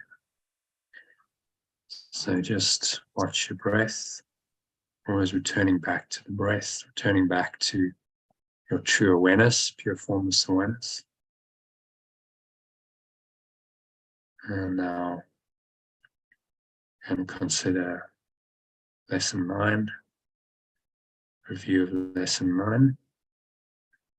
Just actually say aloud, sure you're on mute, but say aloud the words in the gaps that Susie leaves between the sentences and between the phrases, so that you say this as an affirmation. So Susie, if you can read that for us. I see nothing as it is now.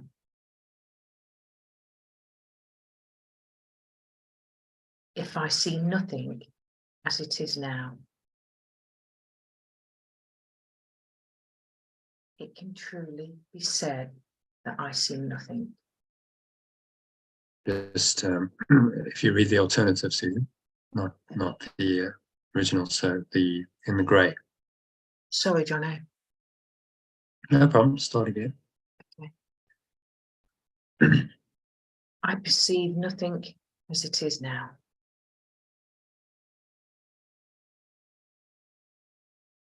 If I perceive nothing as it is now, it can truly be said that I perceive nothing. I can perceive only what is now.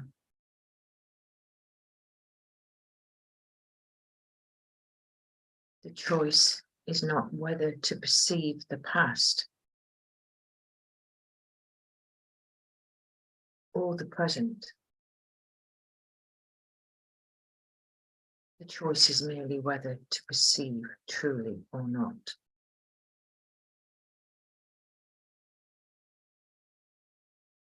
What I have chosen to perceive has cost me vision. Now I choose again, so that I may perceive truly. So it is. Okay. Thank you, Susie. So just keep watching your breath, breathing in and out through the nose, observing those any thoughts that come up. And as you become aware of those thoughts, just apply this final review lesson. Lesson 10, my thoughts do not mean anything, to whatever thoughts you become aware of. So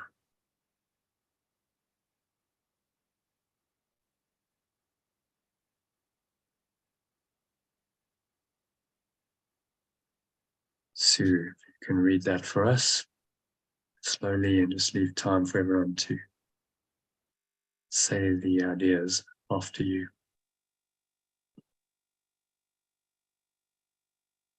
My thoughts do not mean anything. I have no private thoughts. Yet it is only private thoughts of which I am aware. What can these thoughts mean? They do not exist. And so they mean nothing. Yet my true awareness is pure formless awareness of perfect love. Would I not rather join the thinking of this universe than to obscure all that is really mine with my pitiful and meaningless private thoughts? So it is.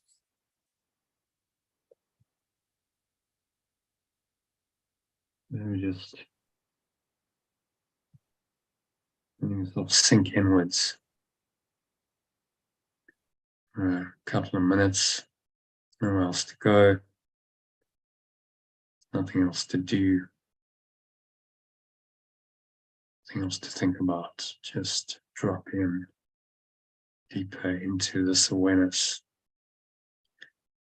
The final review lesson talks about pure, formless awareness of perfect love.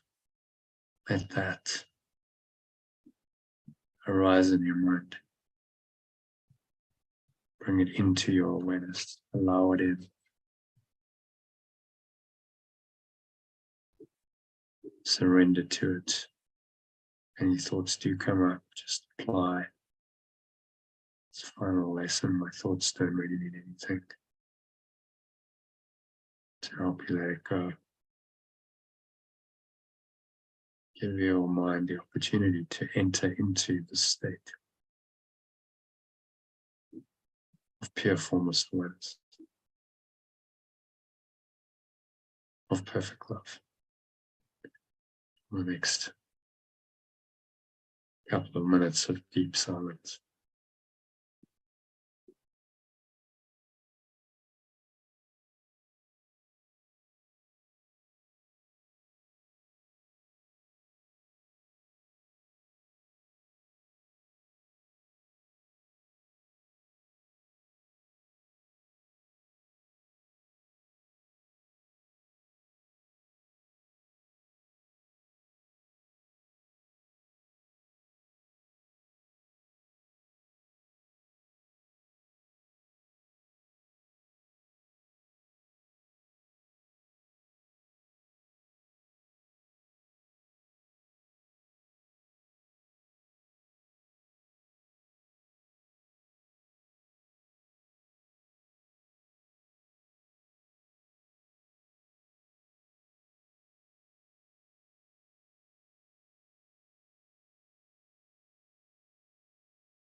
So just gently coming back from this deep state of awareness into more of an awareness of the body and the breath and the senses and the world. And on the count of 3, you're going to open your eyes. So 1, it's breathing in, noticing how the stomach rises and the chest rises. Subtle flow of air in through the nostrils. Pausing at the top of the inhale. And scan your mind.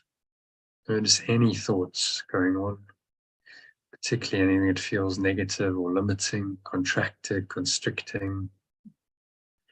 It's unpleasant, and remind yourself that my thoughts do not mean anything. So you can let them go quite safely, just blow them away. The breeze of your breath, like dark smoke or black cloud leaving you, they're going, gone.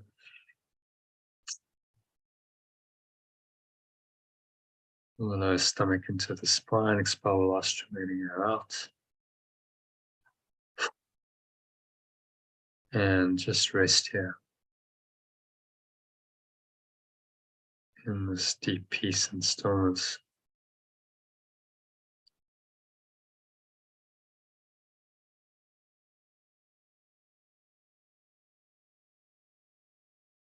For a few moments. So breathing in again, noticing how stomach rises and the chest rises. Notice the weight of your body pressing down into the chair on the count of 2. Notice the weight of your body. Notice what you're feeling and touching. There's a subtle taste in your mouth. Notice that. Notice what you're smelling as you breathe in. Notice what you're hearing, surrounding environment. Just noticing all these things from this very still, calm, and surrendered state of mind.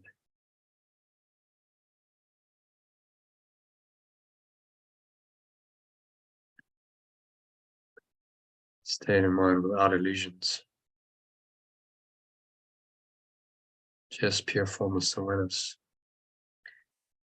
Perfect love that underlies all thoughts or emotions or sense perceptions.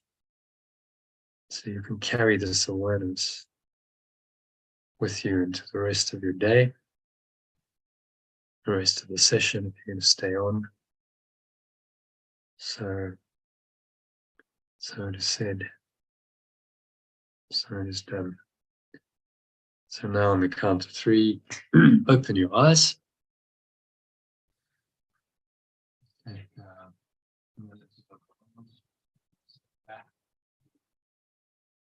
In reality of time, space, notice the various objects in the room around you to do that. You notice them. Remind yourself that none of it really means anything. So any naming, judging, labeling going on in your mind of any objects, any people, just remind yourself that my thoughts about this do not mean anything. Find the serene state of pure formless awareness that hopefully you access quite deeply in the meditation. Carry that with you into all of your perceptions. It's really the task, is to take that awareness and allow it to transform our perceptions of everyone and everything in this world. So I hope this meditation has helped you do that on some level and really internalize these profound thoughts that Yeshua has given us to review 5 of the 5 lessons in the first part of the workbook. So that brings us to the end of the meditation and the first part of the session. So a couple of people are dropping off. So if you need to go now, it's a natural exit point, but we're going to carry on doing some of the text for those who want to stay. This is a text with 7 paragraphs to go. So if you'd like to stay, Susie, Elaine, you're gonna hang around and do the text. Yep. Great, Susie. Yeah. Brilliant. Okay, so this is text reading for today is called The Confusion of Pain and Joy. It's 8 paragraphs, I think, so it's not too long. Paragraphs are reasonably short, so we'll see how we go. So let's dive into it. Without further ado, there we go. I've got some stuff ready. Confusion of Pain and Joy. So, yeah, let's just get the correct one.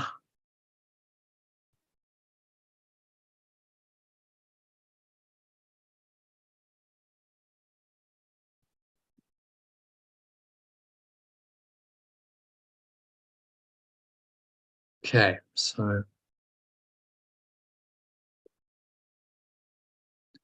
number 1, who would like to read number 1? You want both or just the alternative? I think to speed things up, let's just do the alternative today. Might be some, so the kingdom.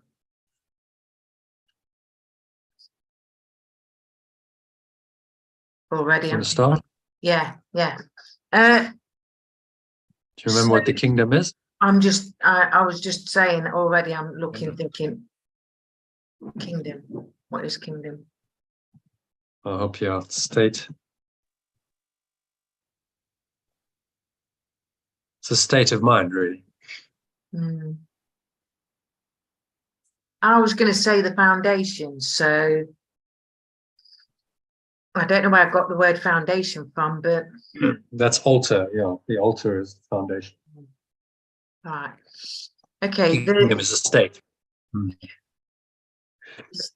The state of pure formless awareness is the result of premises, just as this world is. You may have carried the belief in separation's reasoning to its logical conclusion, which is total confusion about everything. Believe that to be very true. Laugh. Yeah. If you really saw this result, you could not want it. The only reason you could possibly want any part of it is because you do not perceive the whole of it. You are willing to look at the belief in separation's premises, but not all their logical outcome. Not at their logical outcome. Yeah, and the belief in separation is obviously the ego. Just so we put that into the recording, just our translation of ego. Just belief in separation or separate self, depending on the context. So you're willing to look at the belief in separation's premises, but not at their logical outcome. Is it not possible that you have done the same thing with the premises of pure formless awareness of perfect love? Make that just perfect love.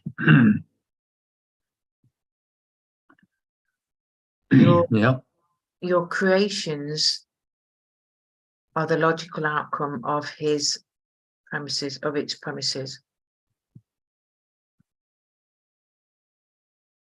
Its thinking has established them for you.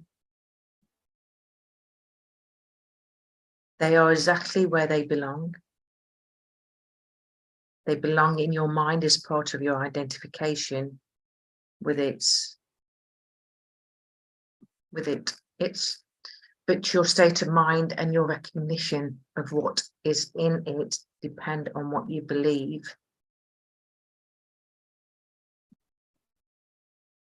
It's about your mind. about your mind. So we often translate mind as awareness. So if you say they belong in your awareness, is that just read it with awareness instead of mind? They See how belong. that goes. They belong in your awareness as part of your identification with it. But your state of awareness and your recognition of what is in it depend on what you believe about your awareness. Yeah.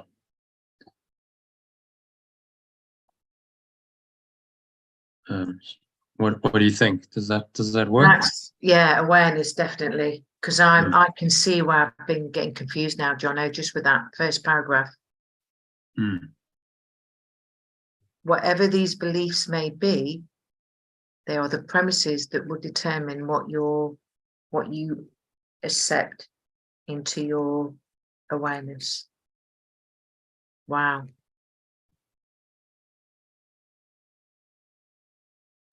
Yeah, I think the idea of awareness makes it very practical. Yeah. The mind can be a bit divorced, sort of some kind of theoretical concept of a mind, but it's actually about your awareness. What do you allow into your awareness? And your beliefs are the filters that allow things into your awareness. Whatever these beliefs may be, they are the premises. So these are the foundational beliefs. Premise is let's have a look. Definition of premise. It's a foundational belief on which premises. Right. So we don't want that kind of premise. Premises is the meaning of it. Say premise. So a previous statement or proposition from which another is inferred or follows as a conclusion. So if the premise is true, then the conclusion must be true. So you base an argument, a theory, or an undertaking on this. So it's a logical statement.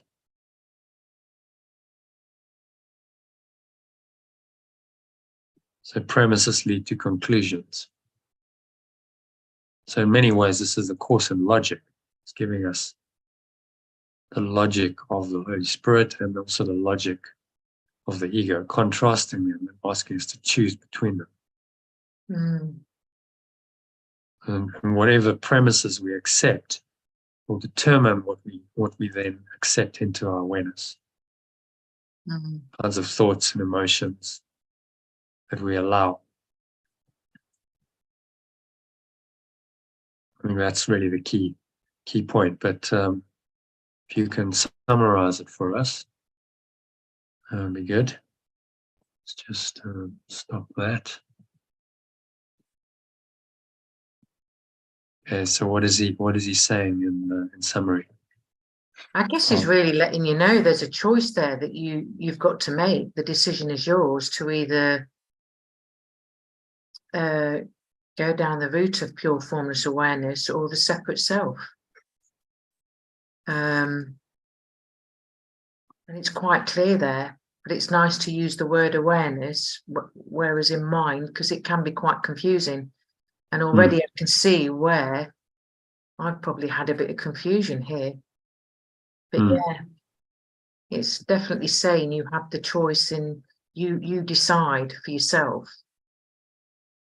You know, your awareness is either going to be on the logic of the pure formless awareness of perfect love or the separate self. You know, if we look at the levels of mind diagram that I looked at just now, Yeah. See, the fundamental premise is that at the very core, the premise would either be the separate self, Yeah, and the desire to maintain that, or premise of oneself, the Christ as oneself, and the desire to be that. Those are the two premises. And then from those premises come belief and a whole set of beliefs. A whole thought system arises from those premises. Belief, thought, emotion, and perception are layered on top of the premise. So that's the miracle, means we go to the fundamental level of the premise and say, well, maybe I'm not a separate self. Maybe I don't want to be a separate self anymore. So I change my mind about what I want to be, and then that changes my belief about myself. It changes my thoughts. It changes the emotions I experience, and it changes my perceptions of everything I see, everything I perceive as outside of myself, all based on a fundamental premise. And those premises cannot be reconciled. You can't reconcile oneness and separation because they contradict each other.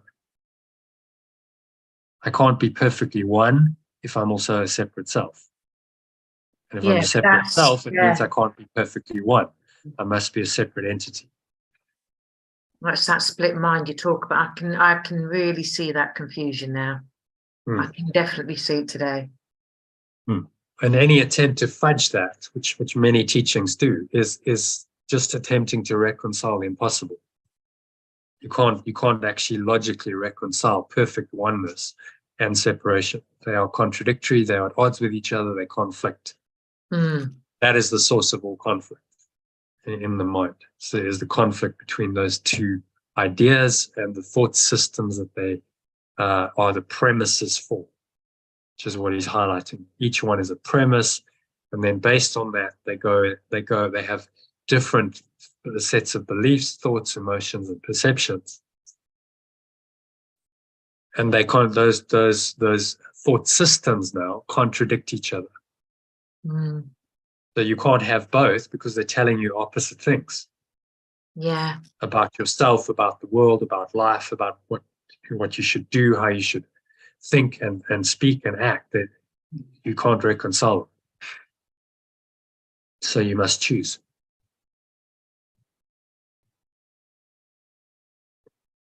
Okay, so that's a good summary, I think, of that. Oh, I finally done one, Jono, without no. Yeah, see, it wasn't so scary. No. You just spoke. The idea of the summary is just speak your, what you understand. That's the whole point. Just I guess it's really resonated with me today because of earlier. So, and I've really took it on board I'm hearing it. Good. Okay, so now let's personalize it.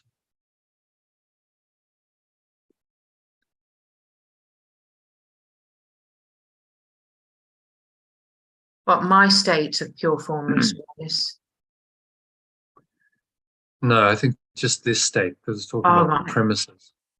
Okay. Well, I suppose my state of pure formless awareness is the result of trying to think of another word than result of premises. My state. No, I think this state state would be better. Yeah. We'll get to the mind just now. The state of pure formless awareness is the result of premises, just as this world is. So it's because we're talking about premises, it applies not just to me, it applies to everyone.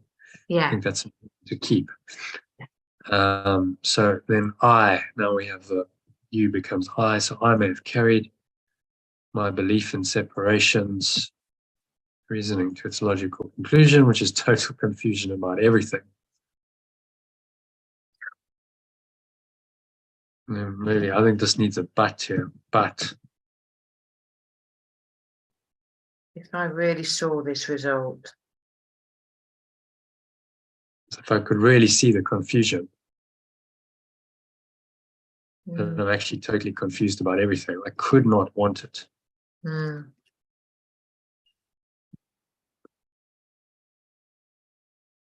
the only reason I could possibly want any part of it is because I do not perceive the whole of it.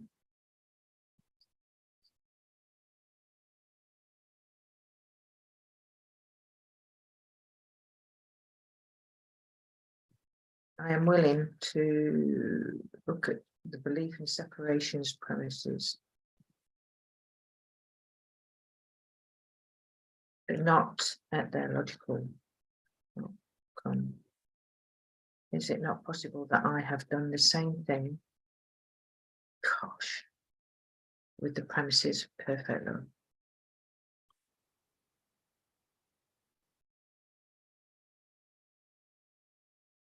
The extensions are the logical outcome of its premises. Its thinking has established them for me.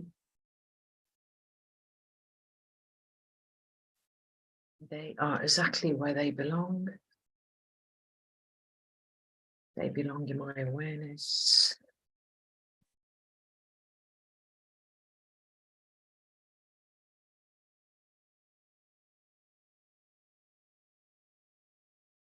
Awareness is part of my identification, but my state of awareness. I think that needs something else with Identification with its premises, with perfect loves, because perfect love was 3 sentences back. My state of awareness.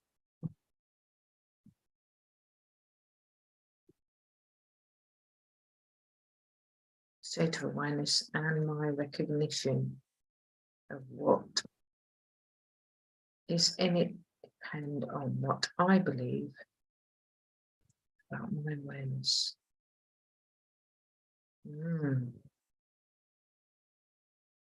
Whatever these beliefs may be, they are the premises that will determine what I accept into my awareness.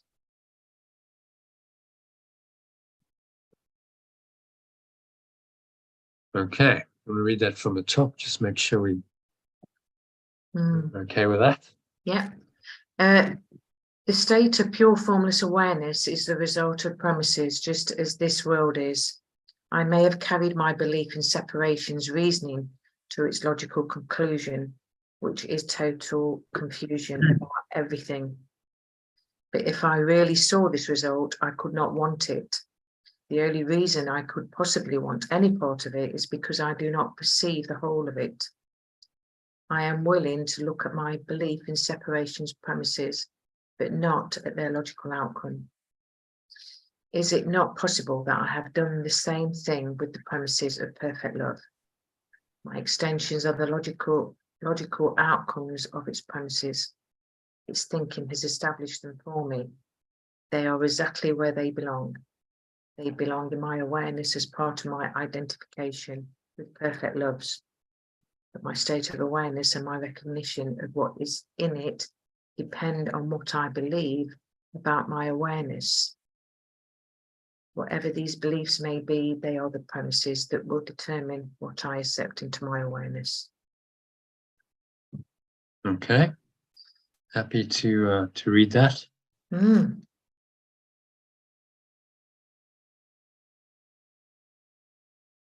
Okay, so just Elaine, take a nice deep breath in and out. Allow these words in to your mind and to your awareness, and repeat them in the gaps that Susie's going to leave.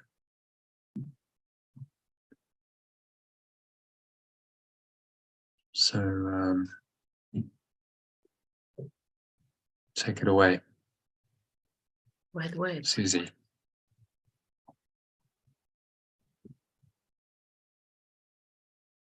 The state of pure formless awareness is the result of premises. Just as this world is, I may have carried my belief in separations reasoning to its logical conclusion.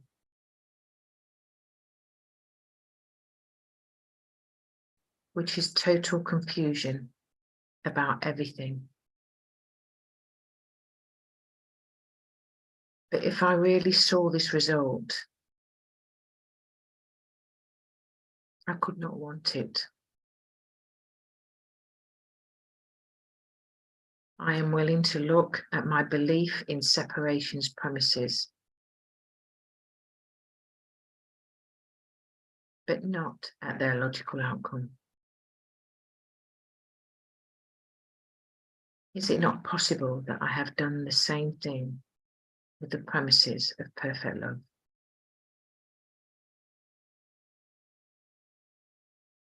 My extensions are the logical outcome of its premises.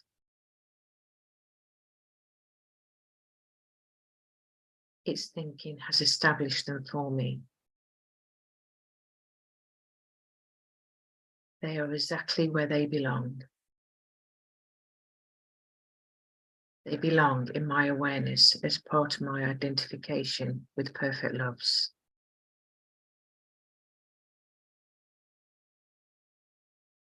But my state of awareness and my recognition of what is in, it depends on what I believe about my awareness.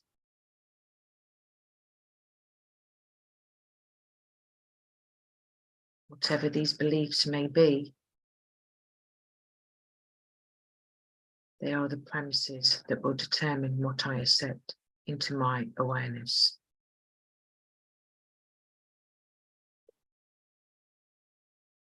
So it is.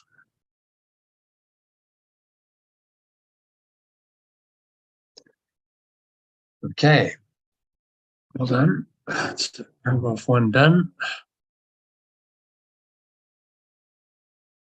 Line number 2. Let's just show we got.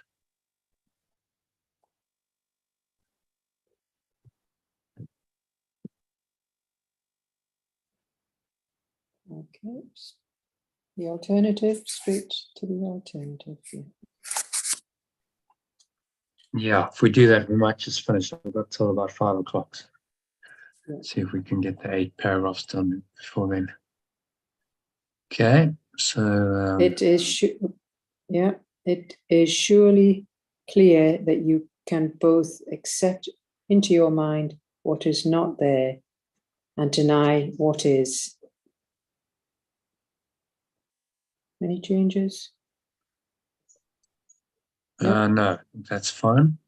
Yet the function, pure formless awareness of perfect love himself gave your mind through his.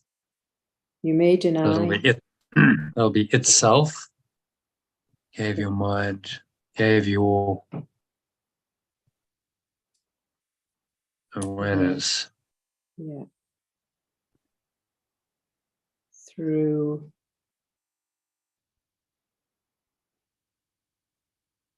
its.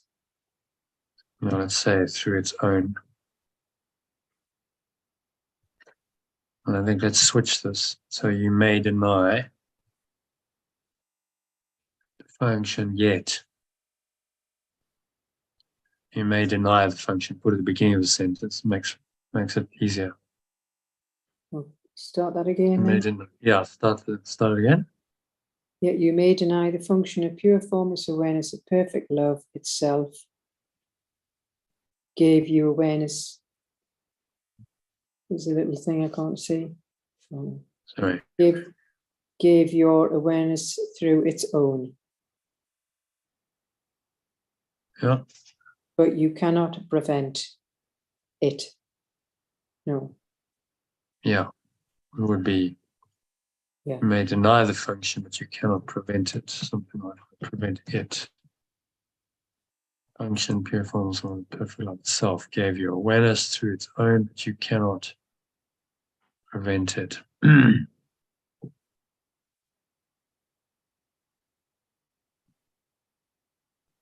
Yeah. So,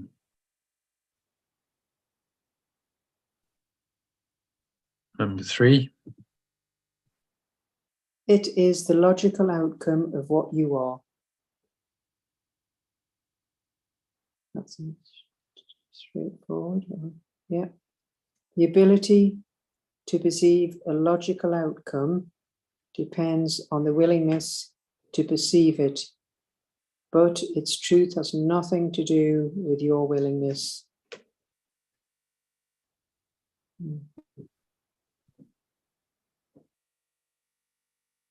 Yeah. It's okay. Yeah. The truth is pure formless awareness, perfect love's will. Share his will and you share what he knows. Deny So what his we're going will. to do, so we're going to change will to awareness. Truth is pure formless awareness of perfect love. Okay? So that's truth. Don't need will. Share.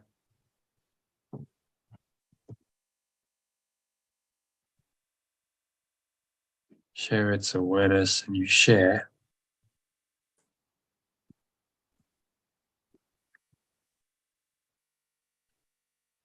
Share what it knows.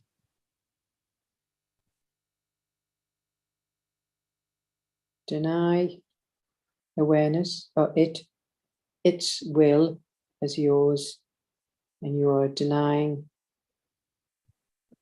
its state.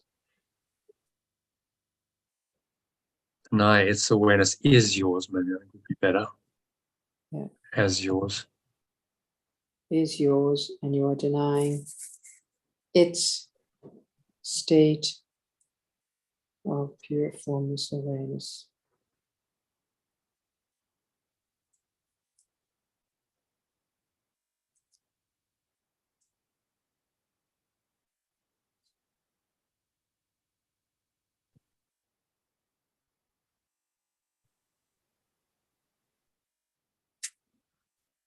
And then instead of yours, then your own.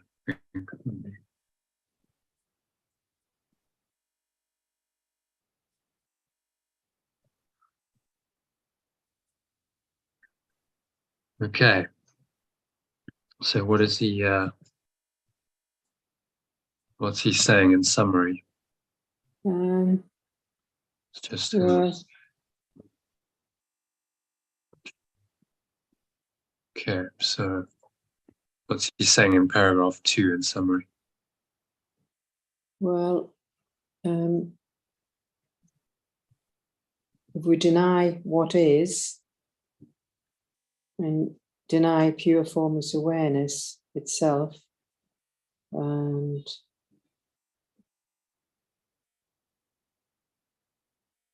it depends on the willingness to how you perceive it, but its truth has nothing to do with your willingness, the little self, and deny its awareness. Well, it's just down to pure formless awareness willingness. Hold on. Deny awareness.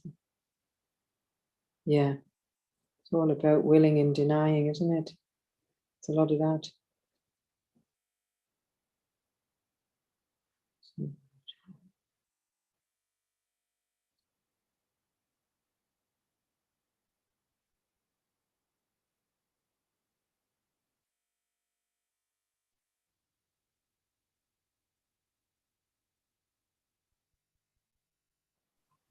Okay.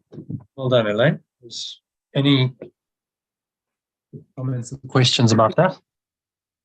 It's fairly straightforward. It's just the language it puts it in. It can make it seem a little bit more. I'm looking into something when it's pure and simple, isn't it? Yeah, you just.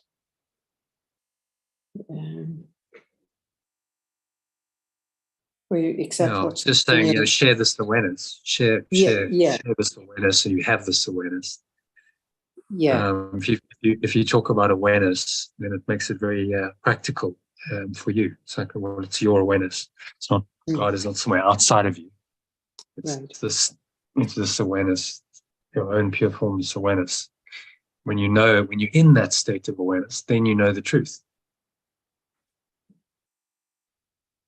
So it's not conceptual knowledge; it's actual experience,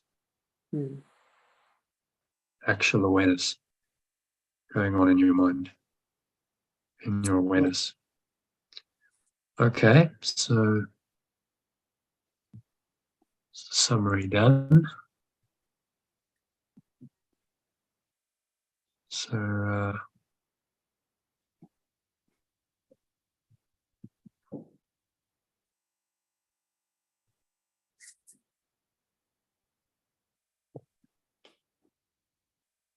Let's personalize this. Surely clear that I can both accept into my mind what is not there, it's surely clear. I can both accept into my my mind what is not there and deny what is there. yet you may deny my function of pure formless. Put that in here, I think.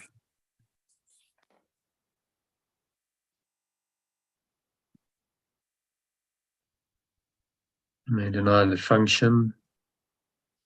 Yet I may deny too.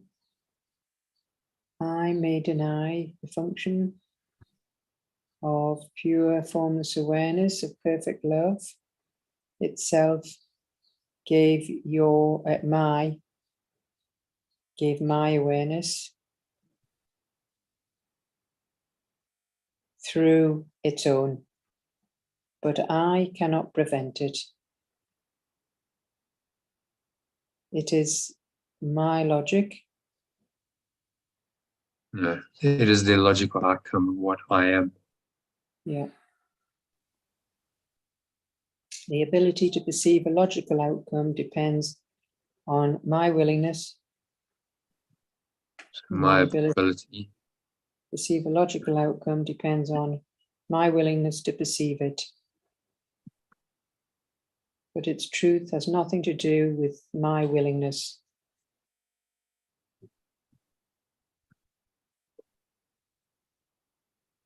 Truth is pure formless awareness of perfect love. Share its awareness and you share what it knows.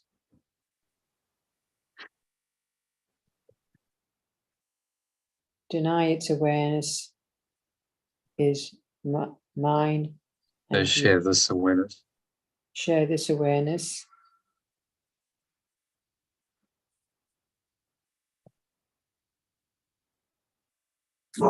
Share what it knows. Okay, so this is the domain of knowledge.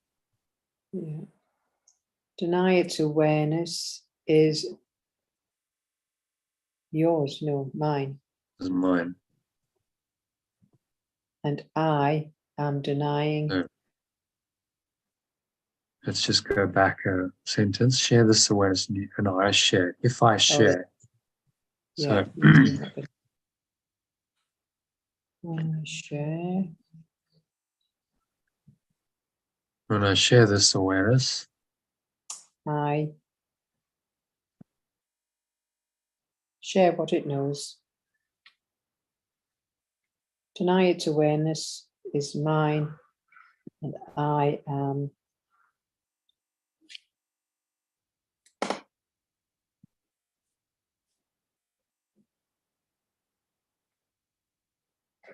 And I am denying its state of pure formless awareness and my own.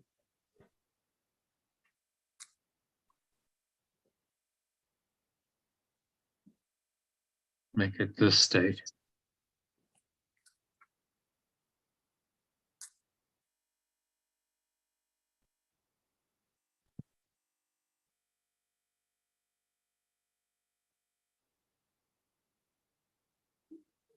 Denying the state of pure formless awareness. And my own.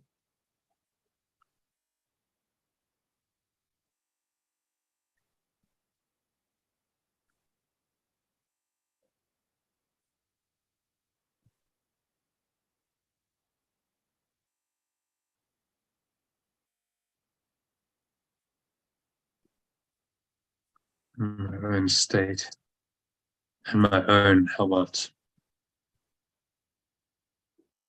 my own true awareness? Yeah, that's Just good. need something at the end there. Yeah, to clarify. My own true awareness. Okay, so if you want to read it from the top, just make sure you're happy with that and then read it out loud. I can both accept into my mind what is not there and deny what is there. Yet I may deny the function of pure formless awareness of perfect love No. itself. So it's not the function of, it's the function, pure formless awareness of perfect Oh, love. right. Yeah. Don't put an of in there. Okay? Yeah. I'll do it Pure, from number 2 again. Yet I may deny the function, pure formless awareness of perfect love itself gave me awareness through its own. Gave my awareness. Gave my awareness through its own, but I cannot prevent it. It is the logical outcome of what I am.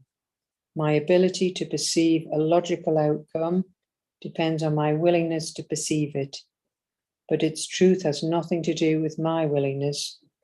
Truth is pure formless awareness of perfect love.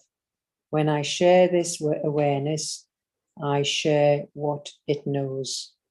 If I deny its awareness is mine, I am denying the state of pure formless awareness and my own true awareness. I'm going to change that to this awareness.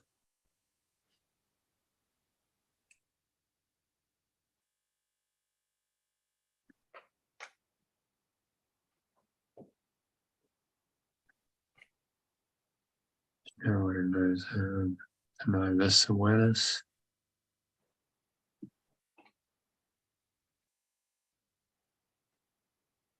Okay, so you want to read this. It's the one. Okay, so Susie, just take a nice deep breath in. Allow these words to come in to your awareness with the breath and repeat them. Make sure you mute it after Elaine and the gap she leaves between the sentences and phrases in the sentences.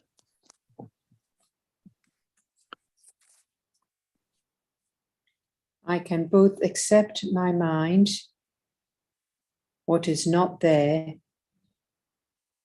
and deny what is there. Yet I may deny the function, pure formless awareness of perfect love itself gave me my awareness through its own. But I cannot prevent it. It is the logical outcome of what I am. My ability to perceive a logical outcome depends on my willingness to perceive it. But its truth has nothing to do with my willingness. Truth is pure formless awareness of perfect love.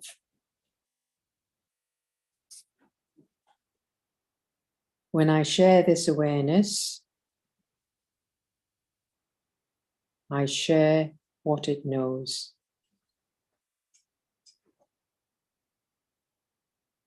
If I deny this awareness is mine, I am denying the state of pure formless awareness and my own true awareness. And so it is. Well done. Okay, so moving on.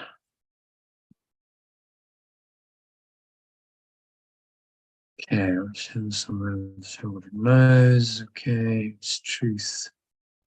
Let's make that a capital T, I think.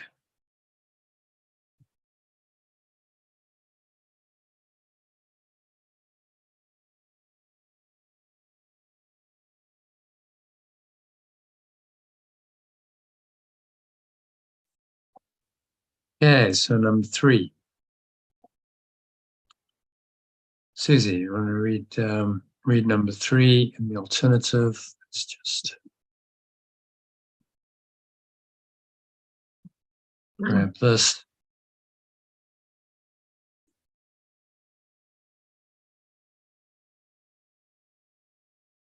The remembrance, the remembrance of perfect love will direct you only so as to avoid pain. Surely no one would object to this goal if he recognized it. So remember, the Holy Spirit is the remembrance of perfect love, just so Yeah. people know. That's the translation in this paragraph. The remembrance of perfect love will direct you. Surely no one would object to this goal if they recognized it. So we're gonna translate he with they. They recognized it. Okay.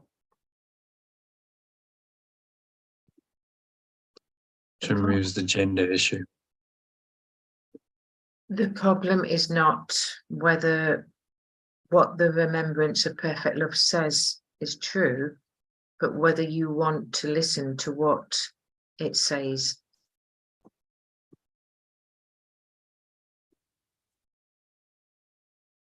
You know more recognize what is painful than you know what is joyful, and are in fact very apt to confuse the two. The remembrance of perfect love's main function is to teach you to tell them apart. What is joyful to you is painful to the belief in separation. And as long as you are in doubt about what you are, you will be confused about joy and pain. I think we should maybe change that to separate self. To the separate self. Mm-hmm. What is joyful to you is painful to the separate self. Yeah. Yeah. I just got into that, the belief though as well, because I thought that resonated too, but that's good. Mm. Yeah, it's just a separate self. Yeah. Separate self is more prone to experiencing pain than a belief. Yeah. What is belief in separation? Yeah. Which is the essence of the ego. Then the separate self is what experiences the pain as a result of that belief, and divorces itself from the belief and says, well, I'm suffering, not because of my belief, but because of something else outside of me. The remembrance of perfect love's main function is to teach you to tell them apart. What is joyful to you is painful to the separate self. And as long as you are in doubt about what you are, you will be confused about joy and pain. This confusion is the cause of the whole idea of sacrifice. Obey the remembrance of perfect love, and you will be giving up the belief in separation, but you will be sacrificing nothing. On the contrary, you will be gaining everything. If you believed this, there would be no conflict.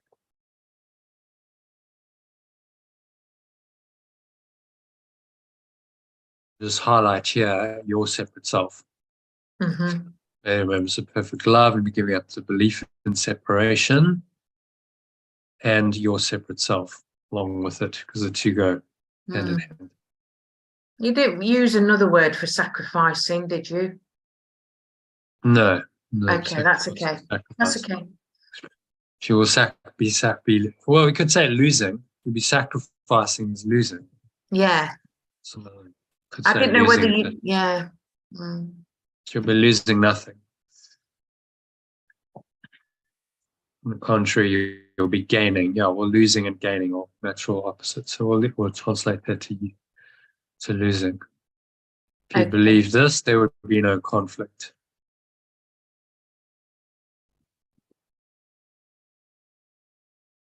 There will be no conflict if you believe this. Okay, so what's he saying in summary here? Again, he's letting you know the confusion is there if you're believing in a separate belief, in a separate self.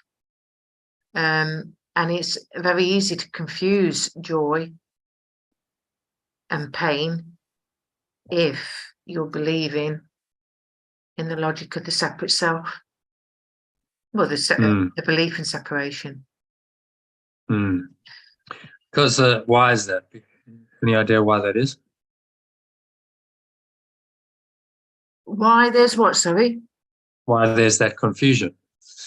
Because so why does our separate self get confused? You've lost yourself. You've confused yourself with believing in the separate self instead of having the awareness of true, formless awareness of perfect love. What the reason is that what perpetuates the pain is the ego, the separate self. Yeah. So that for the separate self, that feels like joy. That's, oh, this is strengthening me, even though it's painful.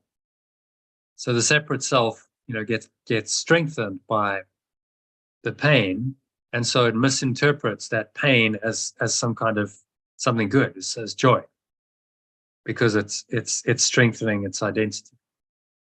Oh gosh, say that again, Jono, because I completely missed that bit. I know what you're saying now, that the separate self, it's that belief in the separate self is... Well, it feels joy. Yeah. The separate self gets joy when it gets strengthened. Its identity is strengthened when you suffer pain, because you are suffering pain and no one else is. So it strengthens that sense of being a separate self. That's what pain's purpose is.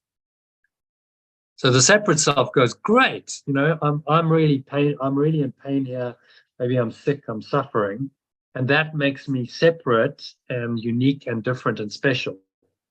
So then it interprets that as oh, this is good, as some kind of joy, some kind of, I'm a bigger separate self now, even though it's painful physically and mentally and emotionally. Sorry, no pain, no gain. Is that the old thing that you hear? No pain, no gain. That's a bit the same, isn't it? Yeah, I mean, that is an egoic statement.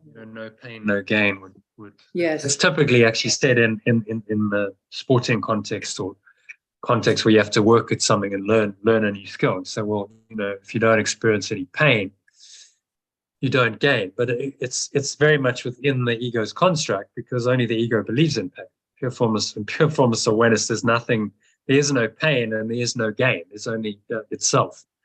So it's happening, that statement is an egoic statement.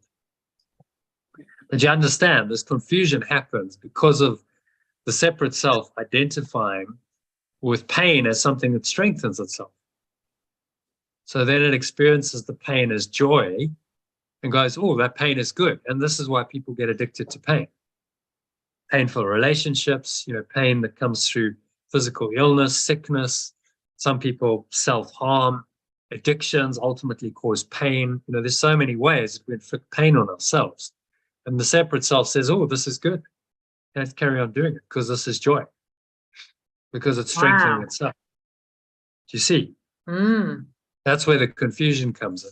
What you've just said, that would be a great quote for the Samaritans, because obviously when I was there, that's all you've seen, that people were addicted to pain. Yeah. Wow. They're addicted to pain because it strengthens their separate self. Yeah. And they get confused about pain and joy. They go, well, pain is good because pain strengthens my separate self. Even though I'm suffering, the ego is telling them the pain is good. And until you disconnect the separate self, so you start doing that, they disconnect their mind from that, they'll keep doing it. This is why people just carry on the same patterns. Because the separate self has got a hold and tells them, no, this is good, keep doing it. Even though it's really painful and ultimately destructive. You keep doing that, it's going to lead you towards sickness and death. So you have to start divorcing your self-concept and saying, no, I'm not that separate self, which gets strengthened through pain. My true self, my true identity is strengthened through love and peace and joy. Then I don't have a confusion. Then when I have peace, that feels good, and that is genuinely joyful, then I'm identifying correctly. Does that make sense? Yes, it does. Thank you. So that's really what he's saying here. As long as you're in doubt about what you are, you'll be confused about joy and pain, because it's joyful to you, it's painful to the separate self. It's joyful to the real you.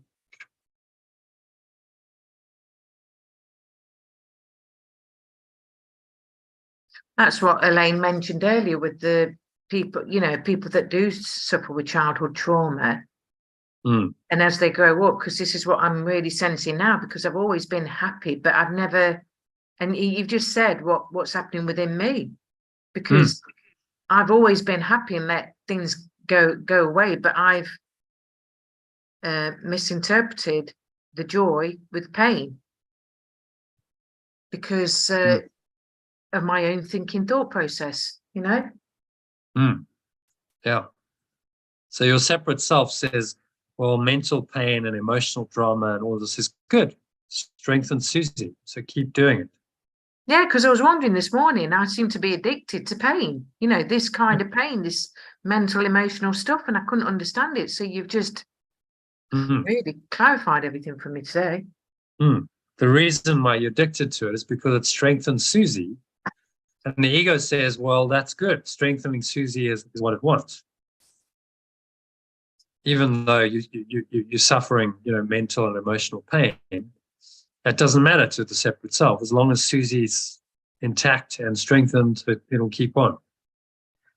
So it's why people just keep on doing the same thing over and over again. And it's evidently painful and self-destructive, but it's not so to them. They keep doing it. It explains so much of human behavior.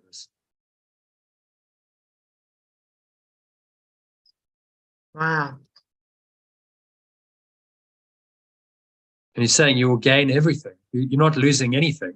You're just losing a separate self and all the pain it causes you. Well, that's not really anything. You're losing pain and misery and suffering, which is of no value to you.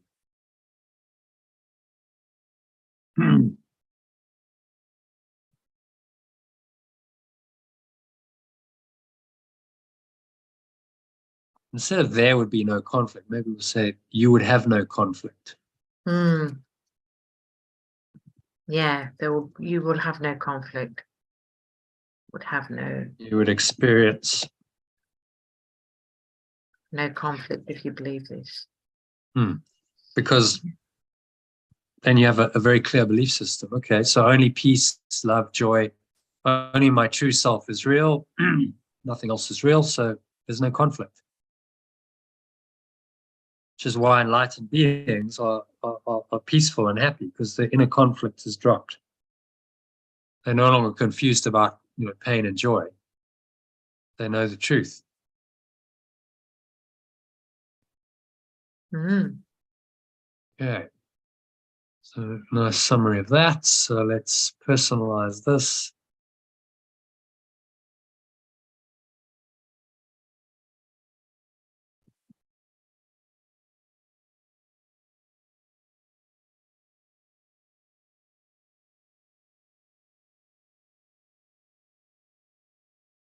So my remembrance of perfect love. My remembrance of perfect love would direct me only so as to avoid pain. Surely no one would object to this goal if they recognized it. Surely I would not object to this goal if I recognized it. Surely I. Yeah, okay, it's fine. The problem is not whether the remembrance of perfect love says it's true, is true, but whether I want to listen to what it says. I no longer recognize. I no more recognize. I no more recognize what is painful, then I know what is joyful, and am in fact very apt to confuse the two. So, the remembrance of perfect love's main function is to teach me to tell them apart.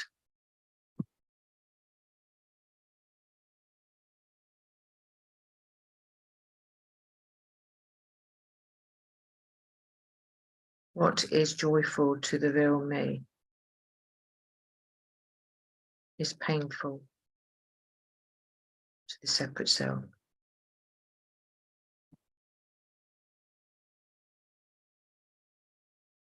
or might we say to my Real self, or true self. true self. Is pain. Where it was joyful to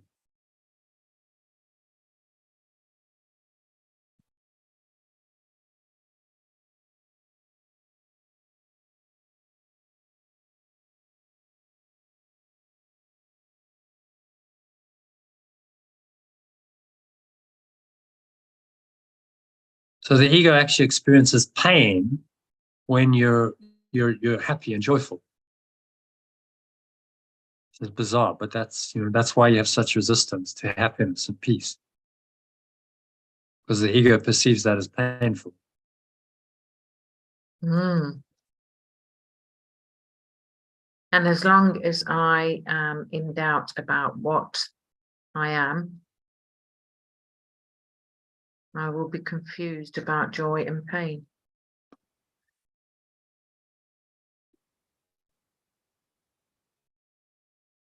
This confusion is the cause of the whole idea of sacrifice. Obey the remembrance of perfect love, and I will be giving up the belief in separation.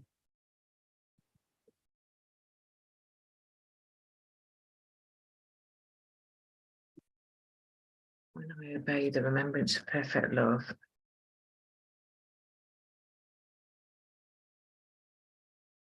I will be giving up the belief in separation. My belief and the belief and my separate self. I will be losing, I think.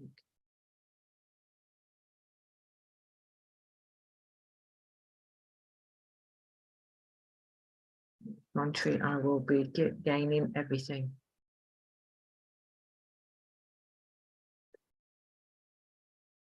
I will experience no conflict.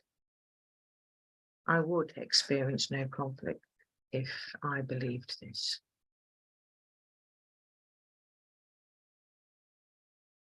Okay, Yeah.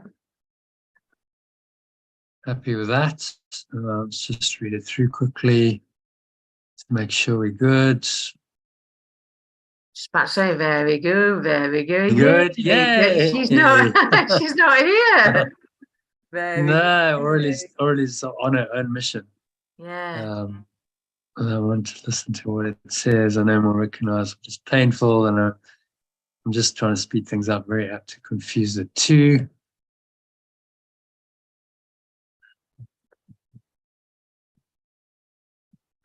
So I think when you say instead of says, say it as says, Susan. Says.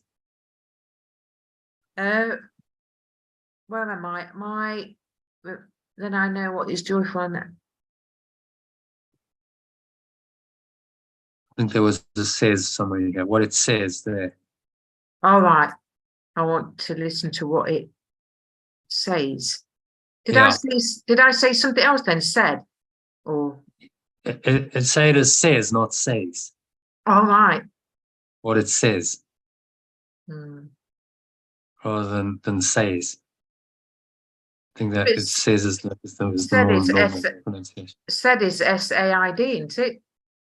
No, it says. Says. What it says, yeah. What it says. Rather than what it says. Oh, I always say says, yeah. Says. Yeah, All right. the more normal pronunciation. Okay. So do you want to? I was just trying to shortcut thing, but just read it through and make sure you're happy with reading that, and then you'll read it in the flow form. My remembrance of perfect love will direct me only so as to avoid pain. Surely I would not object to this goal. If I recognized it. The problem is not whether what the remembrance of perfect love says is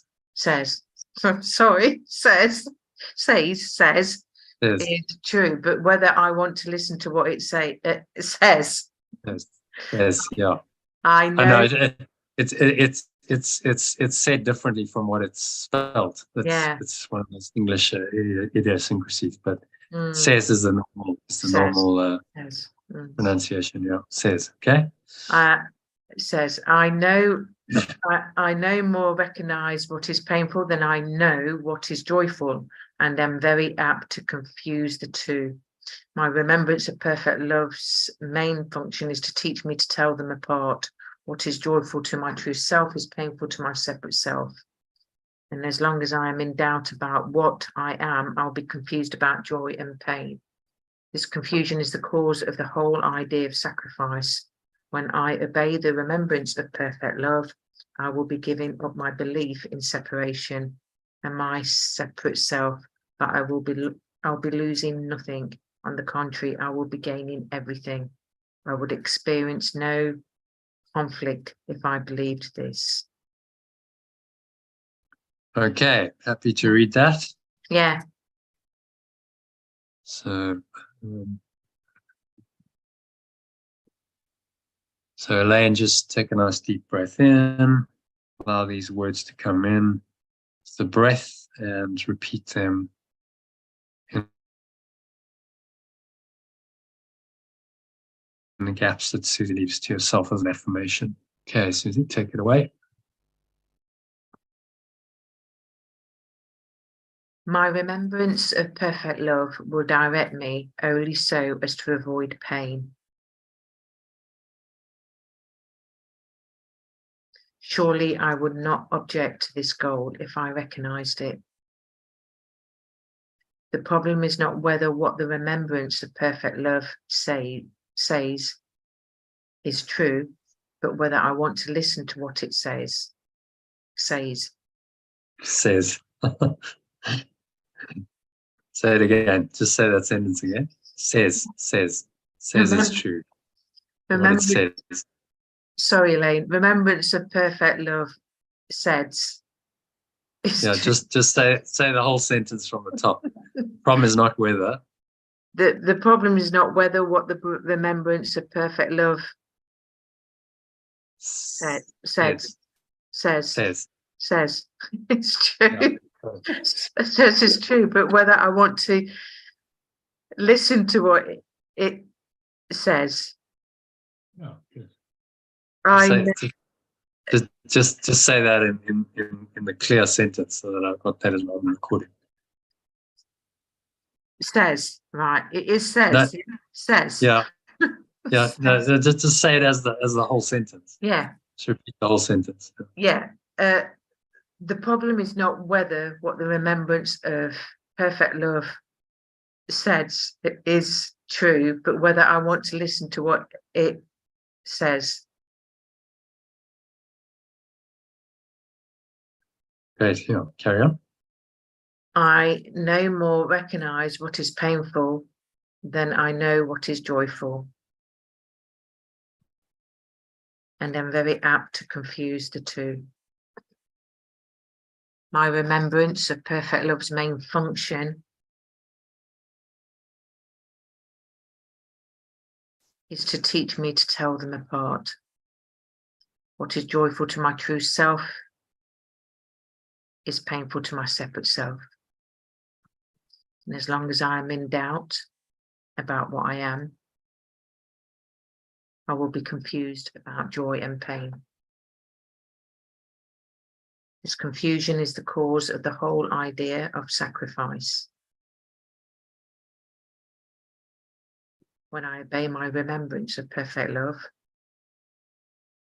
I will be giving up my belief in separation and my separate self. But I will be losing nothing. On the contrary, I will be gaining everything. I would experience no conflict if I believed this. So it is.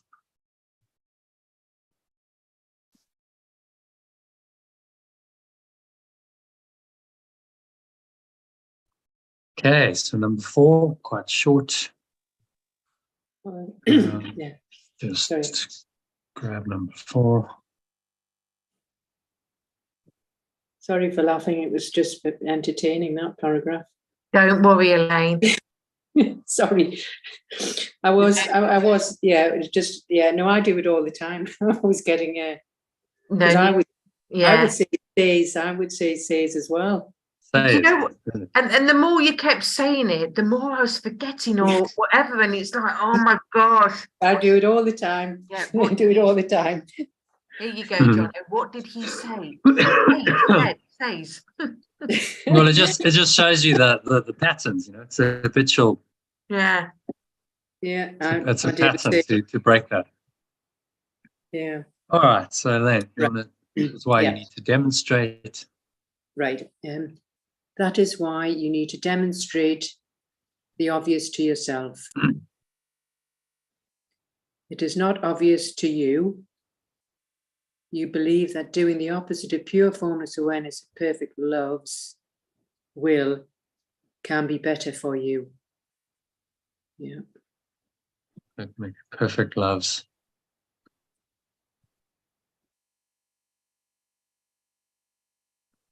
How about acting?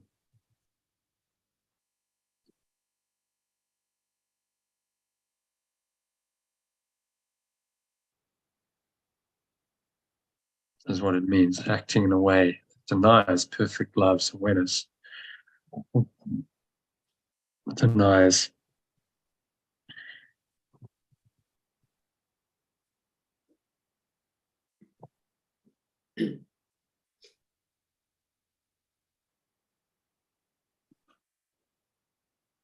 So that's what it means by the will of God. So it's in a way that denies perfect love's awareness can be better for you. Yeah. You also believe that it is possible to do the opposite of pure formless awareness of perfect love's awareness.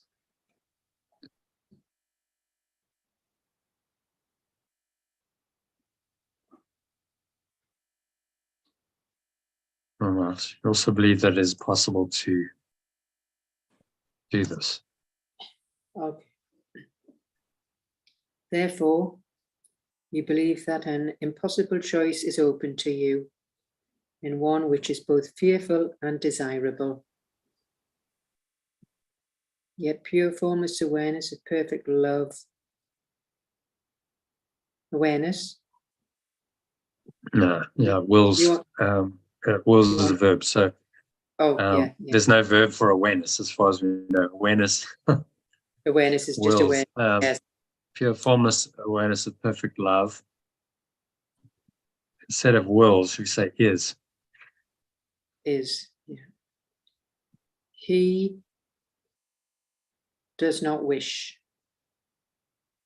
Or it does not wish. It, yeah. So, you know, he does not wish it. Your will is, are you putting the it on after wish? It simply is. Oh. It does not wish. Okay? If it simply is, it doesn't wish. Oh, yeah, yeah. Your will is as powerful as his, because it is his. Okay, so your awareness is powerful as its. Yeah. Because it is. It's. Is its, yeah. The belief in separation's wishes do not mean anything. because the Let's belief in make that separate. let's make that the separate self.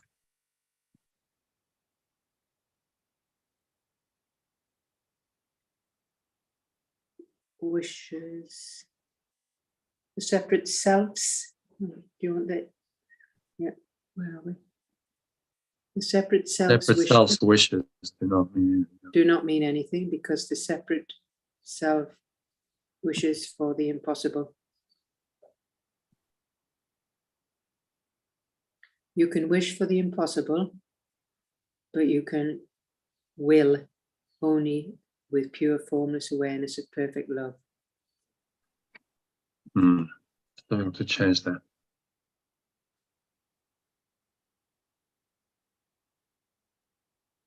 I think we'll leave that as well. I can't. There's no better. No. You can act. You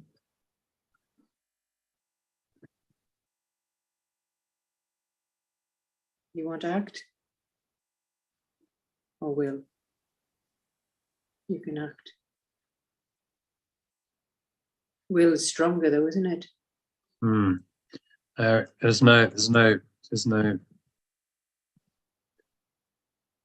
no better translation, so we'll leave it. You can will only with pure formless awareness of perfect love. Right. This is the belief in separation's weakness and your strength. Change that to separate selves.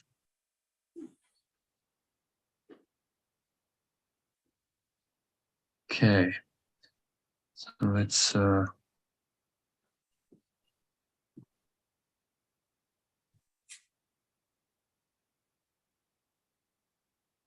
personalize it. Yeah, that is why I need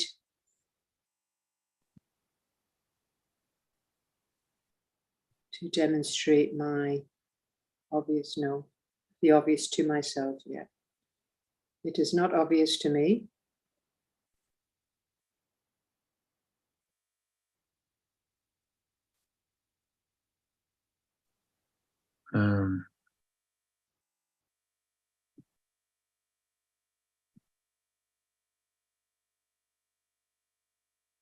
And because so I need to demonstrate the obvious to myself because it is not obvious To me. to me. I believe that acting in a way that denies perfect love's awareness can be better for me. I also believe that it is possible to do this. Therefore, I believe that an impossible choice is open to me. In one which is both fearful and desirable. Yet pure formless awareness of perfect love simply is. It does not wish. Your awareness is as powerful as its because it is its. My separate self's wishes do not mean anything because my separate wishes, self-wishes, separate self-wishes for the impossible. I can wish for the impossible, but I can only with pure formless awareness of perfect love. This is my separate self's weakness and my strength.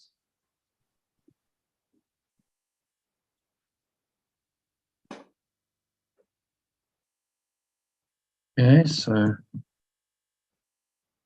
read it from the top. Make sure you're happy with that. I need to demonstrate the obvious to myself because it is not obvious to me. I believe that acting in a way that denies perfect love's awareness can be better for me. I also believe that it is possible to do this. Therefore, I believe that an impossible choice is open to me, and one which is both fearful and desirable. Yet pure formless awareness of perfect love simply is. It does not wish. My awareness is as powerful as its, because it is its. My separate self's wishes do not mean anything, because my separate self wishes for the impossible. I can wish for the impossible, but I can only will with pure formless awareness of perfect love. This is my separate self's weakness and my strength. Okay, so happy to read that. So Yeah. let's just go into.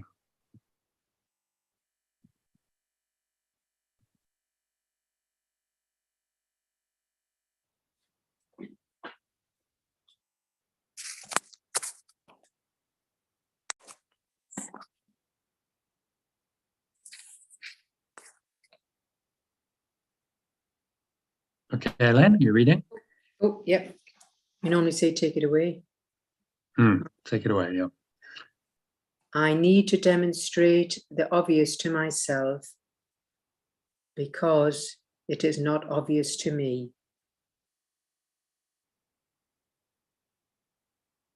I believe that acting in a way that denies perfect love's awareness can be better for me. I also believe that it is possible to do this. Therefore, I believe that an impossible choice is open to me, and one which is both fearful and desirable. Yet pure formless awareness of perfect love simply is. It does not wish. My awareness is as powerful as its, because it is its. My separate self's wishes do not mean anything,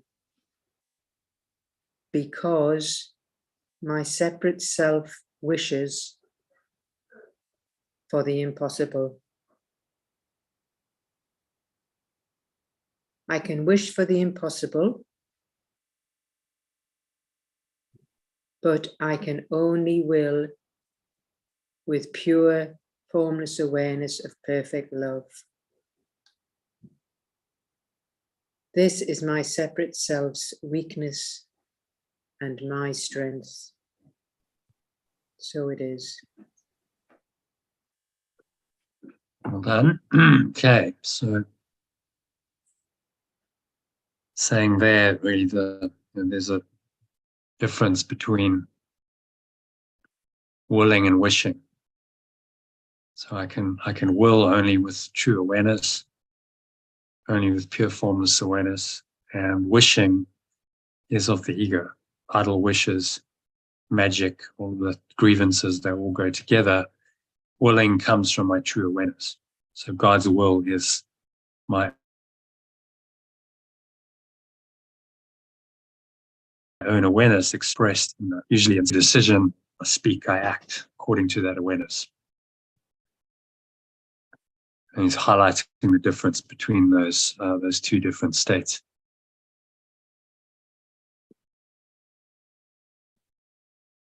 Okay, moving swiftly on to number 5. Susie, Holy Spirit, let's just get.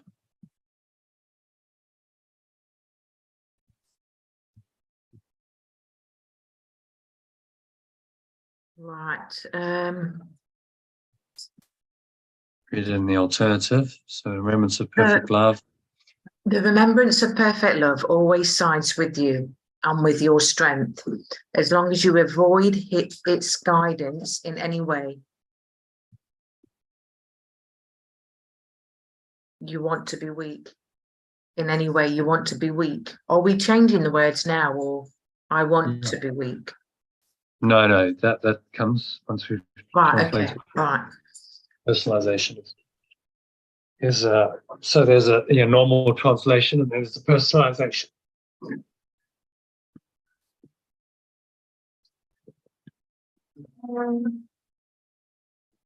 Yeah, you want to be weak, yet weakness is frightening. Yeah, weakness is frightening. What else then can this decision mean except that you want to be fearful? The remembrance of perfect love never asks for sacrifice, but the belief in separation always does. When you are confused about this distinction in motivation, it can only be due to projection.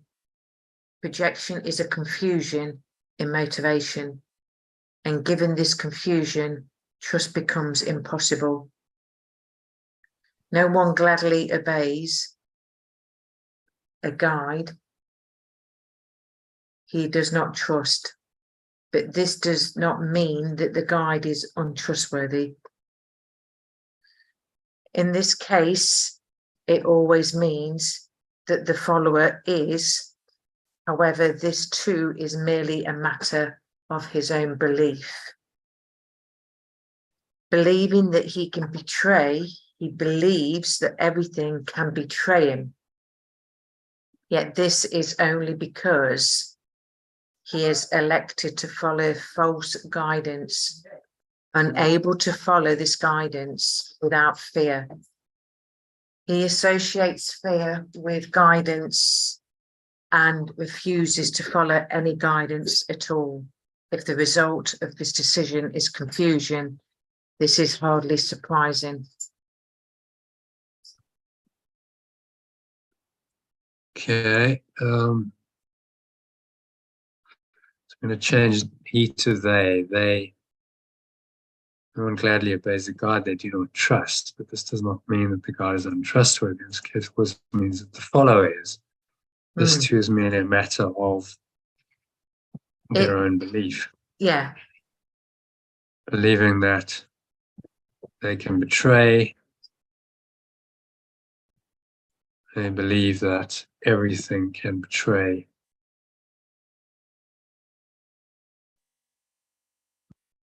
them only because they have elected, they have chosen, maybe. Yeah. Chosen to follow false guidance.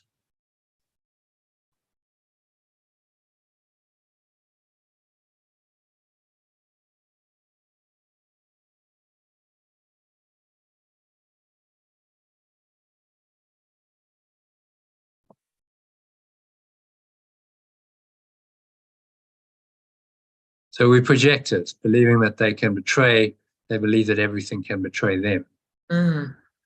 This is only because they've chosen to follow false guidance. Unable to follow this guidance without fear.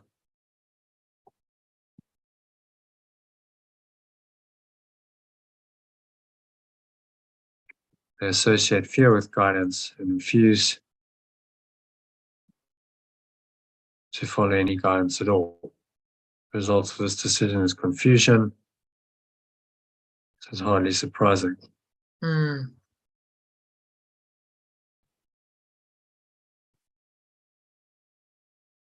Hardly surprising that the result of this decision is confusion.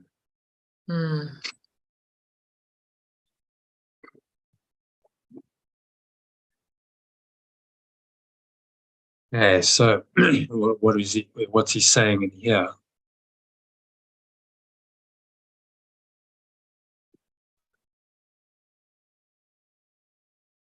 The choice is yours, and if you avoid to keep ignoring the guidance, you'll be following the separate self's guidance. There's clearly you'll be projecting the ego beliefs, the separations beliefs, rather than the truth of who you are. And that's only because you're not trusting.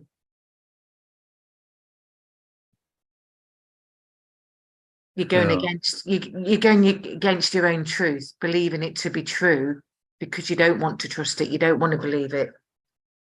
Yeah. So if you can betray your own truth, I think this is the key thing. If you betray your own self, then you must believe that everything can betray you. That's a logical consequence of betraying your own self. And you project that out onto the world, and you think everything's going to betray you because you've betrayed yourself. So we've chosen to follow false guidance. This is very fearful, so we're unable to follow this guidance without fear. They associate fear with guidance and refuse to follow any guidance at all. So this would be called paralysis.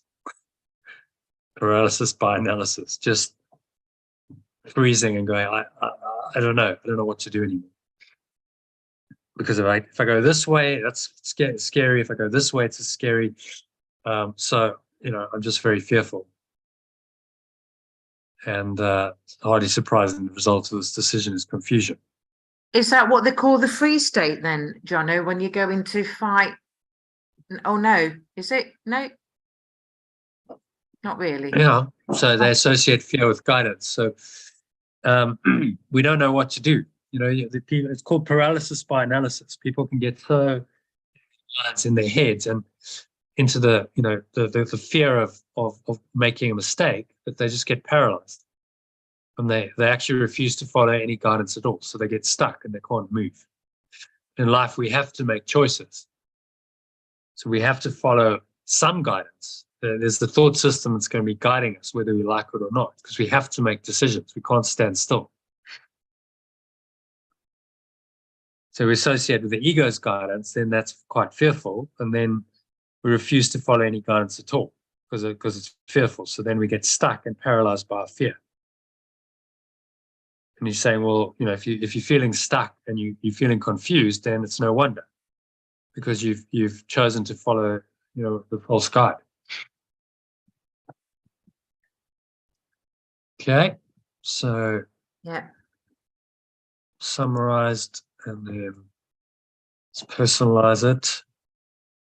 So my remembrance of perfect love always sides with me and my strengths, and with my strengths. As long as I avoid its guidance in any way, I want to be weak. Yet weakness is frightening. Therefore, what else can this decision mean except that I want to be fearful? The remembrance of perfect love never asks for sacrifice, but the belief in separation always does.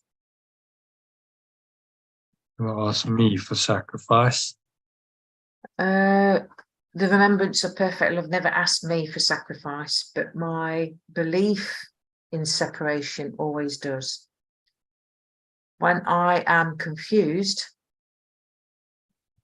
about this distinction in motivation, it can only be due to projection. Projection is a confusion in motivation. And given this confusion, trust becomes impossible. No one gladly obeys a guide they do not trust, but this does not mean that the guide is trustworthy.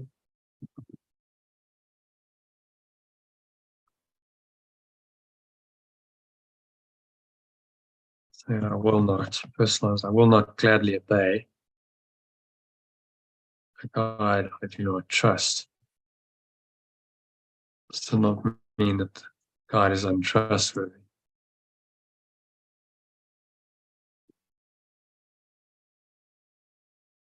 It always means that the follower is. However, this too is merely a matter of my own belief Oh, their own belief, sorry. Is of their own belief. I'm going to change that to I as the follower am instead of the followers. I as the follower. This too is merely a matter of my own belief. Believing that I can betray. I believe that everything can betray me. Mm-hmm.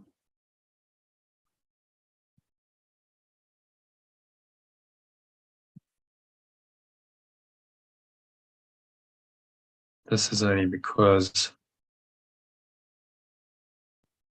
I've chosen to follow false guidance.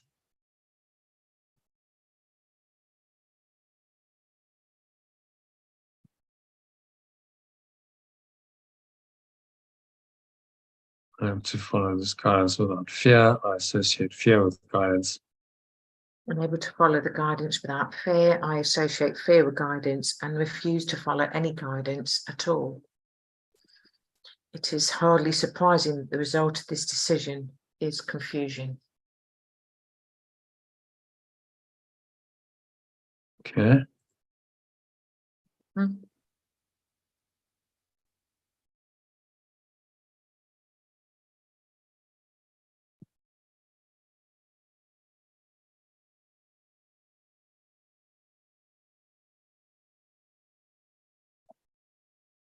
Hardly surprising, the result of my decision is Confusion. confusion. It's personalised. The result of my decision is my confusion. And my confusion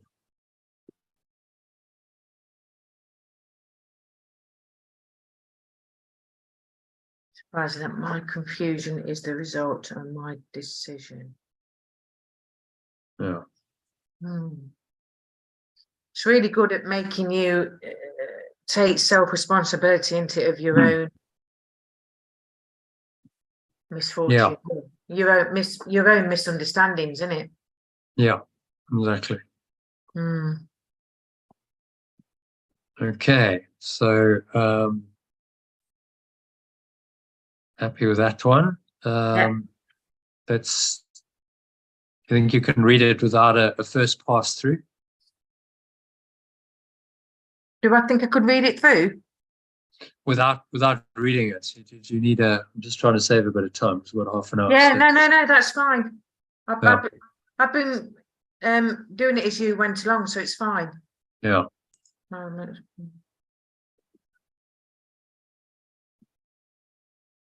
Actually, I think you were making the changes because I wasn't. I got too engrossed in it and just read what it said. Yeah.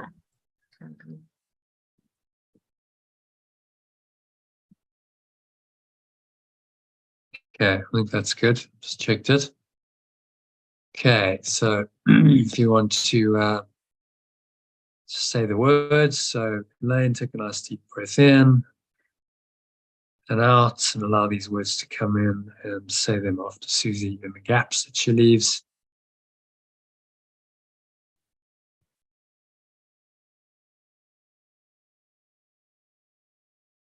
My remembrance of perfect love always sides with me and with my strength. As long as I avoid its guidance in any way, I want to be weak. Yet weakness is frightening. Therefore, what else can this decision mean except that I want to be fearful? My remembrance of perfect love never asked me for sacrifice, but my belief in separation always does. When I am confused about this distinction in motivation, it can only be due to projection. Projection is a confusion in motivation. And given this confusion, trust becomes impossible for me. I will not gladly obey a guide I do not trust. But this does not mean that the guide is untrustworthy. It always means that I, as the follower, am. However, this is merely a matter of my own belief, believing that I can betray. I believe that everything can betray me. Yet this is only because I have chosen to follow false guidance. And able to follow this guidance without fear. I associate fear with guidance and then refuse to follow any guidance at all. It is hardly surprising that my confusion is the result of my decision.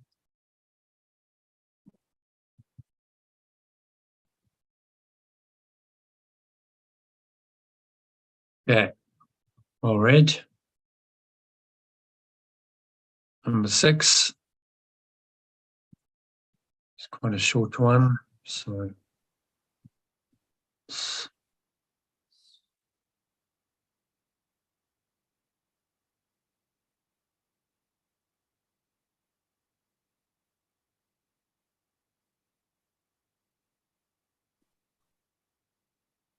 The remembrance of perfect love is perfectly trustworthy as you are. Pure formless awareness of perfect love himself trusts you.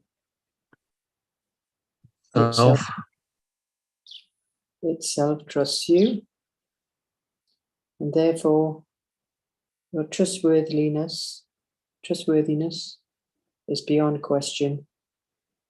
It will always remain beyond question. However much you may question it. let's turn that around.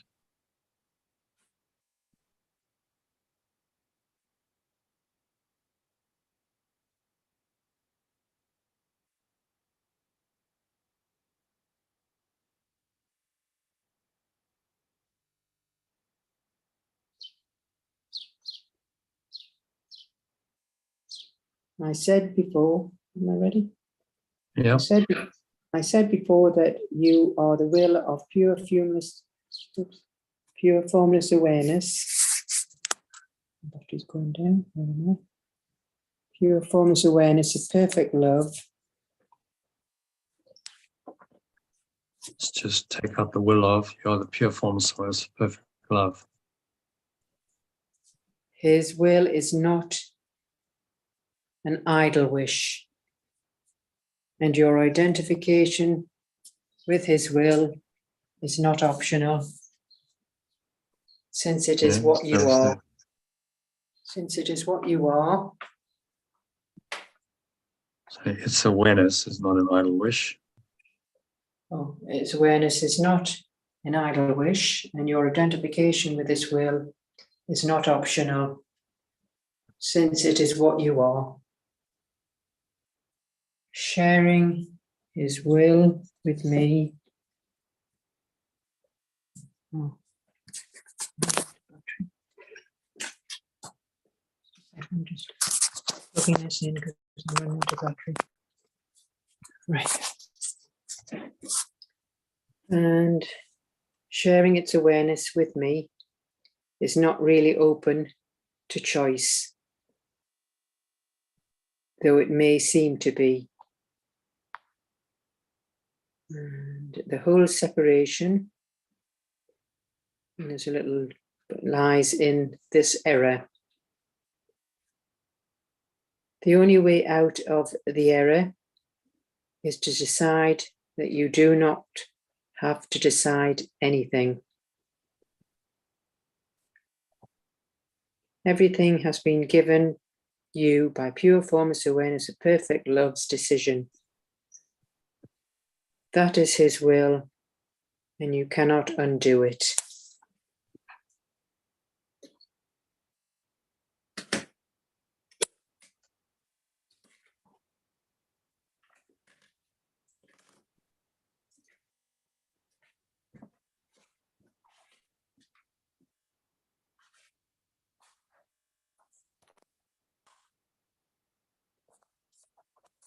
Okay, so what's he saying there in summary? Well, we're back onto the will, aren't we?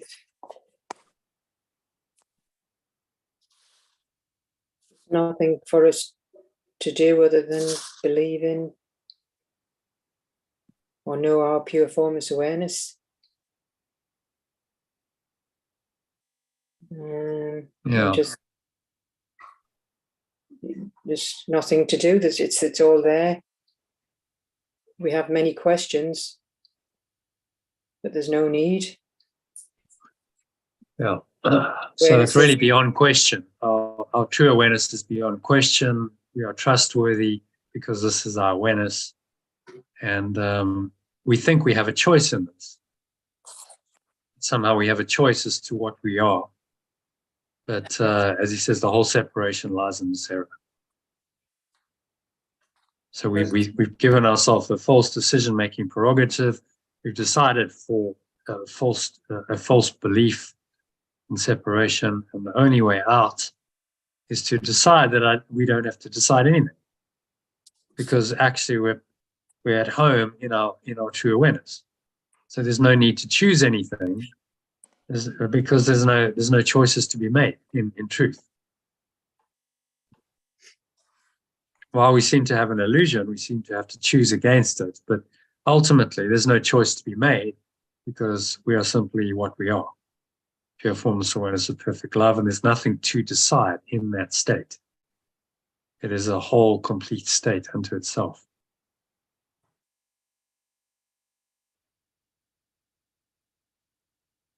Okay? Yeah. And this is God's will, or the awareness of pure formless awareness, perfect love, so it cannot be undone.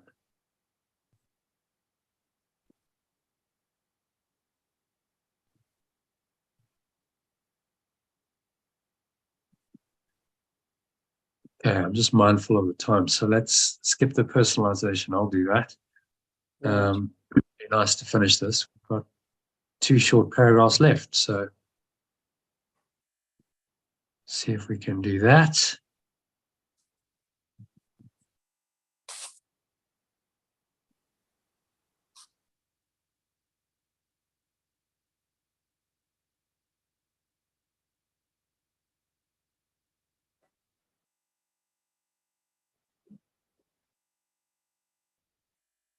The alternative. Yeah, even the relinquishment. Even the relinquishment of your false decision-making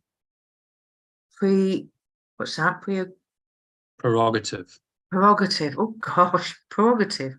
Prerogative is how you say it. Oh, she got another lesson here. Prerogative. Prerogative. Yeah, I think you say it as prerogative. Prerogative. That doesn't sound right, and that doesn't seem right in the spelling, but because I'm sure I want to go into that prerogative. P-R-O-G, prerogative, not that's pre-prerogative, is it? Yeah, that's a prerogative. It's a right or privilege exclusive to a particular individual or class.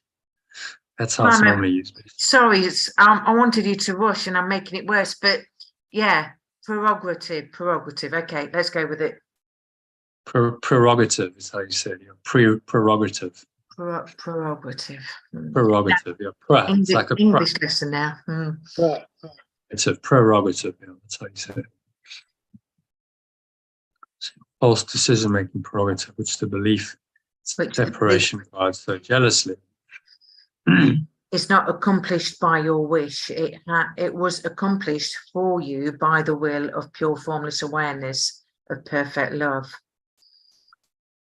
who has not left you comfortless. His voice will teach you how to distinguish between pain and joy, and will lead you out of the confusion you have made. There is no confusion in the mind of a son of pure formless awareness of perfect love, that whose will must be the will of the Father, because the Father's will is his Son. Is that extension of? Yeah. of an extension.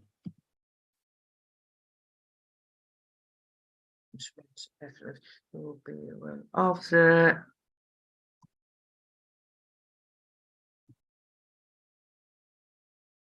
Extension of perfect love.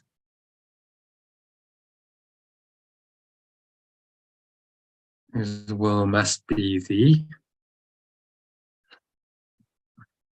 as well must be the awareness. his awareness. Extension of perfect love. His awareness must be Must be the awareness of the source. the source.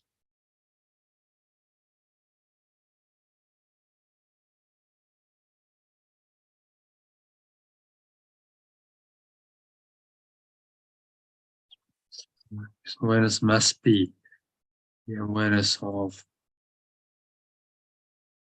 The awareness must be the awareness of its source, because the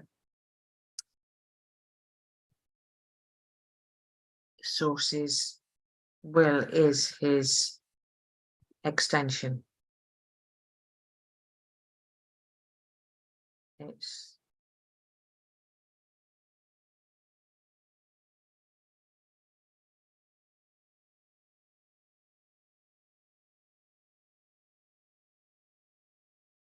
source as well is its extension.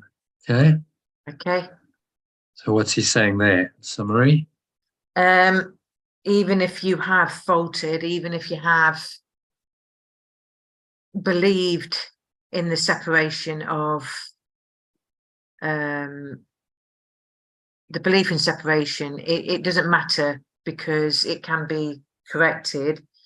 Just choose to follow the truth, because it's pure awareness's will that this will happen, as long as you're paying attention and being aware of it. Yeah. And it will teach you how to distinguish between pain and joy, because Yeah, that's necessary to come into its awareness. These yeah. distinctions must happen in Mm. order to awaken. So it's a done deal, basically. It's going to happen. So you may as well surrender to it. Very Yeah. simple. It's going to happen at some point, because the pain will get too much. You keep resisting, the pain gets increasingly worse. So at some point you realize, well, the only way to go is to surrender. Well, I don't think I realised after this, but like I said, there always seems to be a lot of resistance. But yeah. So what did you say, or what did you mean by surrender? You're just going to accept it for what it is. Yeah. So you accept that this is the truth, and that your will is God's will. You are pure formless awareness of perfect love. You don't resist it anymore. You accept that joy and love and peace are your natural state, and you stop the nonsense. You stop believing in the ego's denial of that, and you remain rooted in that awareness no matter what. So this is easier said than done in a world that's made out of the denial of that awareness. It requires a lot of mind training, but this is what we're doing. And the reward is joy. You don't get confused anymore. You realize that pain is pain and joy is joy, and you don't get confused. And you when pain comes, if you experience it, you go, no, I see what it is. I'm not going to get addicted to pain and self-flagellate and hurt myself. I'm going to let it go because I want joy. So it's essential to clear up the confusion in order to attain your state of your true awareness. Okay, so let's do this. Even though if I can ask you to read this, I think I've done most of this. Personalize it. Even the relinquishment of my false decision-making prerogative, which my belief in separation God so jealously is not accomplished by my wish, accomplished for me by pure forms of perfect love that has not left me comfortless. This will teach me how to distinguish between pain and joy, and lead me out of the confusion I have made. No confusion in my mind. There's no confusion in the mind. We'll keep that as mind. Mind of extension of perfect love. Because awareness must be the awareness of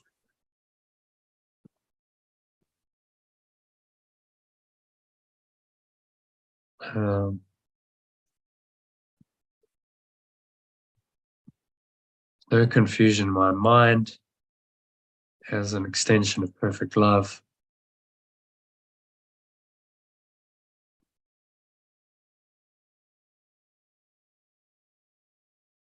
My awareness must be the awareness of my source. Got two becauses in there. Well, my awareness must be the awareness of my source, because the source's will is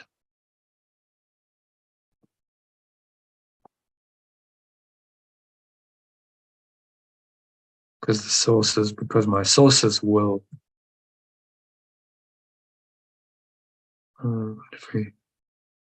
sources, that can be awareness. The source's awareness is its Right. extension, because my source's will is me.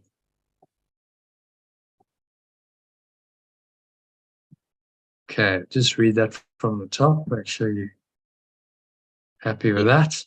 Even the relinquishment of my false decision-making prerogative, which my belief in separation, God's so jealousy is not accomplished by my wish. It was accomplished for me by pure formless awareness of perfect love that has not left me comfortless. Its voice will teach me how to distinguish between pain and joy and will lead me out of the confusion I have made. There is no confusion in my mind as an extension of perfect love. My awareness must be the awareness of my source, because my source's will is me.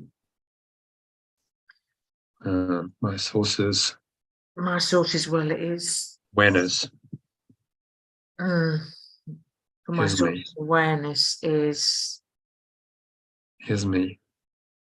Is me, or is true, or is truth. Or is its extension. So I'm its extension. Right. As an extension, it's my source's awareness is me. You did a really good job there, Johnny, because we've only got 5 minutes. Yeah.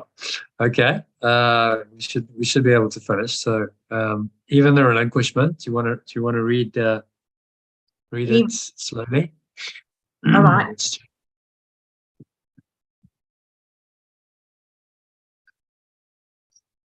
There we go. Okay. So just take a nice deep breath in, Elaine. Listen to these words and repeat them after Susie says them. Even the relinquishment of my false decision-making prerogative, which my belief in separation, God's so jealousy, is not accomplished by my wish. It was accomplished for me by pure formless awareness of perfect love that has not left me comfortless. Its voice will teach me how to distinguish between pain and joy and will lead me out of the confusion I have made. There is no confusion in my mind as an extension of perfect love. And my awareness must be the awareness of my sources, because my source's awareness is me.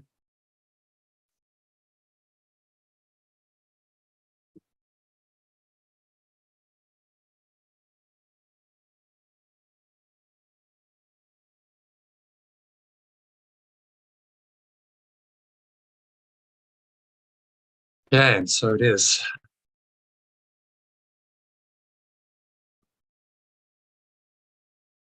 All right. So last one, Elaine. Yeah. Miracles are in accord with the will of pure formless awareness of perfect love, whose will you do not know because you are confused about what you will. Okay, so let's miracles are in accord with pure formless awareness of perfect love, whose will I do not understand. awareness you do not know because you're confused about what you will. This means that you are confused about what you are. If you are pure formless awareness of perfect love's will and do not accept his will, you are denying joy.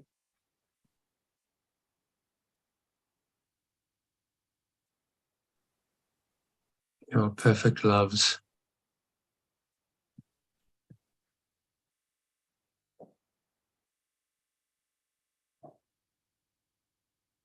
I think if we say, if you are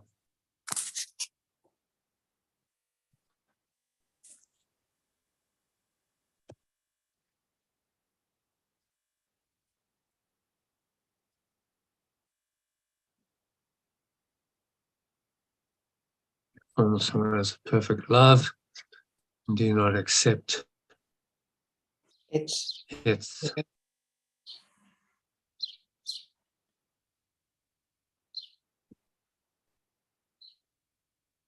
awareness, you are denying joy.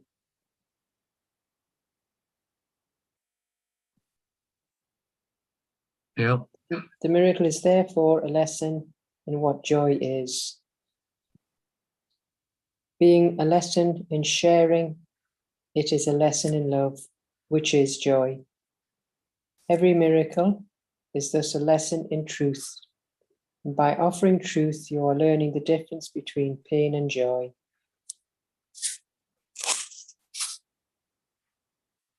Miracles are corrections, aren't they? So Yeah. corrections are in accord.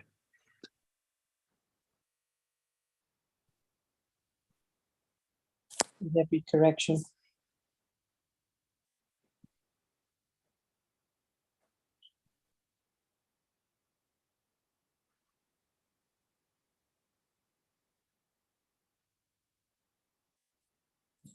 Correction is a lesson in truth.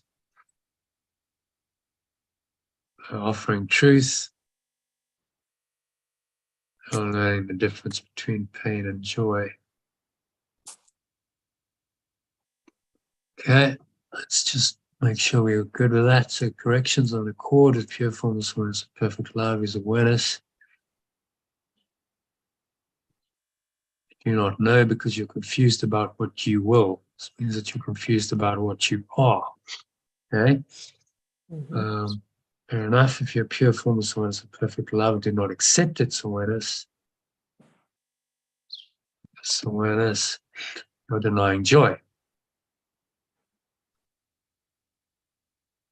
Miracles, therefore, a lesson in what joy is.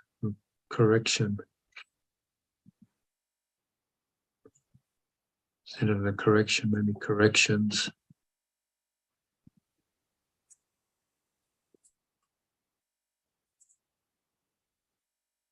Therefore, corrections.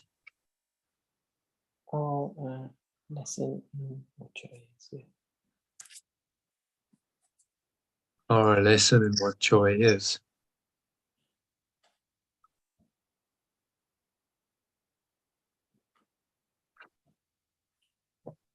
Being a lesson in sharing.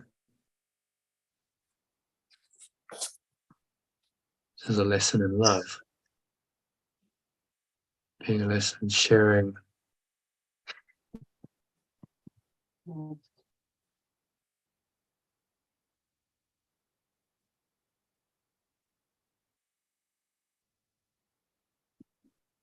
Corrections are lessons in what joy is.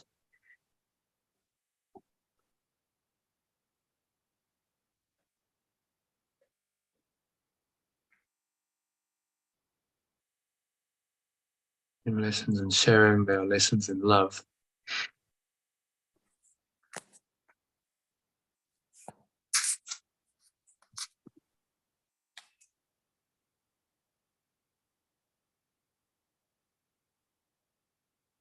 Is joy. Therefore, every correction is a lesson in truth. By offering truth, you're learning the difference between pain and joy. Offering, maybe giving truth. Offering truth, giving truth. Giving.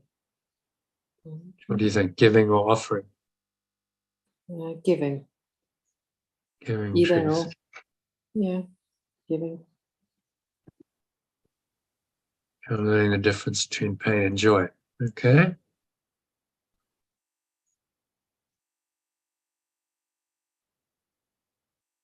Personalize that.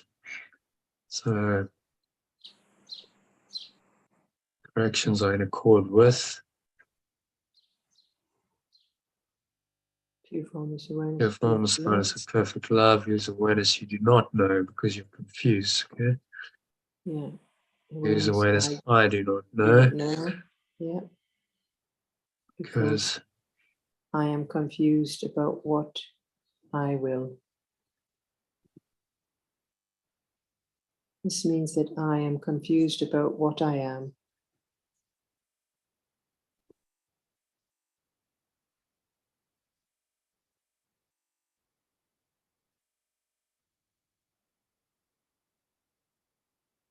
If I am pure formless awareness of perfect love, I do not accept this awareness.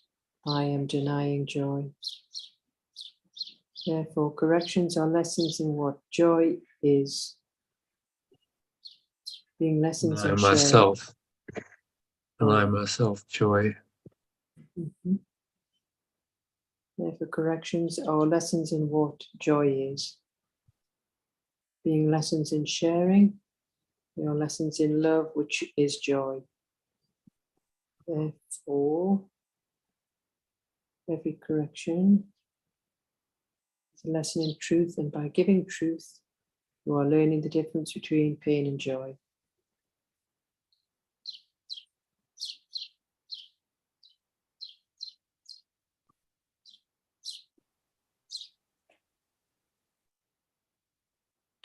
Correction is a lesson in truth, and by giving truth, I'm learning the difference between pain and joy. I think I prefer offering, actually. Right, yeah.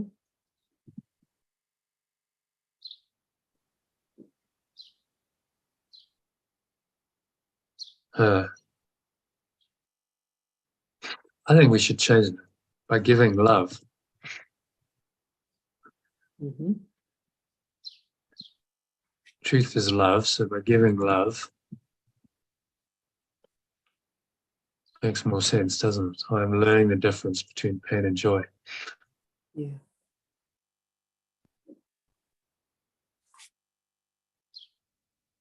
Yeah, nice. Okay, so read that from the top, make sure you're happy with it, and then read it in the slow form. Corrections are in accord with pure formless awareness of perfect love, whose awareness I do not know because I am confused about what I will. This means what I am confused about, what I am. That I am confused. That I am confused. Yeah, that I am confused about what I am. If I am pure formless awareness of perfect love, I do not accept this awareness. I am denying myself joy. And, therefore, that's and do not. Just slow down. right. And do not. Yeah. Sorry, I was just and do not. speeding it along, yeah. And do not accept this awareness. I am denying myself joy. Therefore, my corrections are lessons in what my joy is. Being lessons, lessons in sharing. They are lessons in love, which is joy. Therefore, every correction is a lesson in truth, and by giving love, I am learning the difference between pain and joy. Yeah, nice. Okay, so I'm going to read it in summary.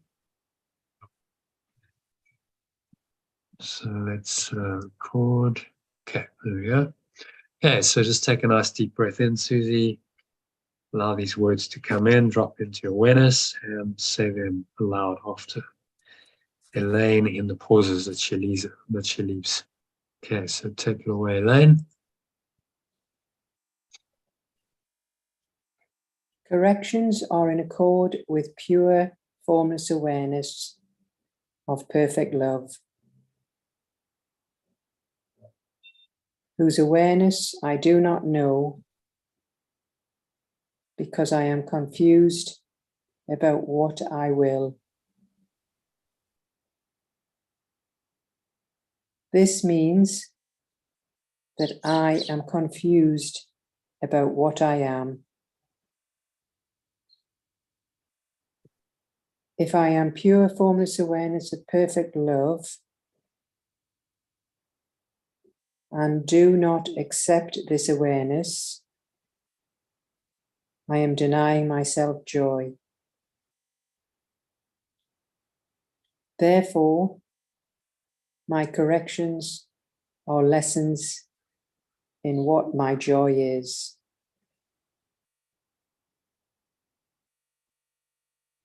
Being lessons in sharing, they are lessons in love, which is joy.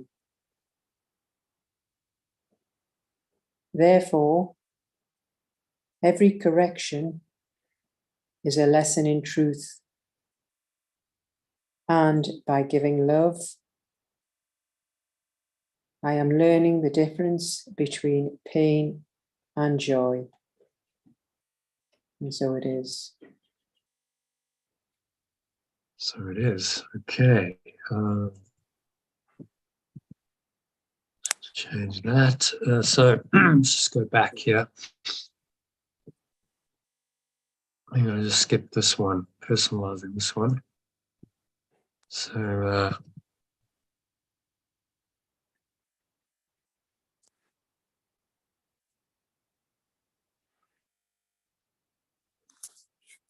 remembrance of perfect love is perfectly trustworthy as I am.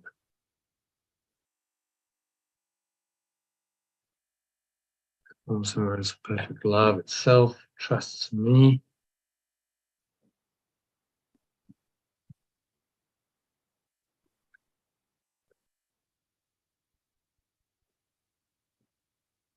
And therefore, my trustworthiness is beyond question. However much I may question it, it will always remain beyond question.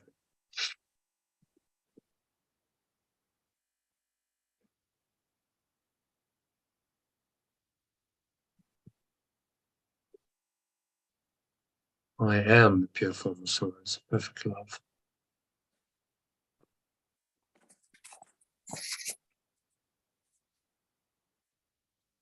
So awareness is not an idle wish. Identification with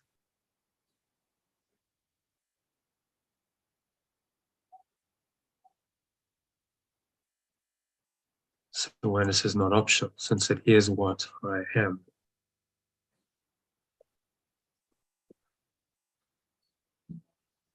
Sharing its awareness with me, it's not really open to choice, though it may seem to be.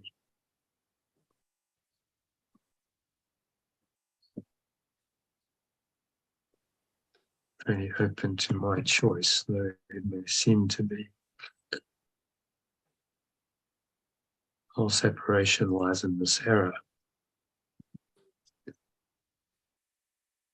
Only way out of error is decide that I do not have to decide anything. Everything has been given to me by pure formless awareness of perfect love's decision as its will, and I cannot undo it. Okay, I'm going to read that from the top. Let's make sure you're happy. It's all good. Yeah.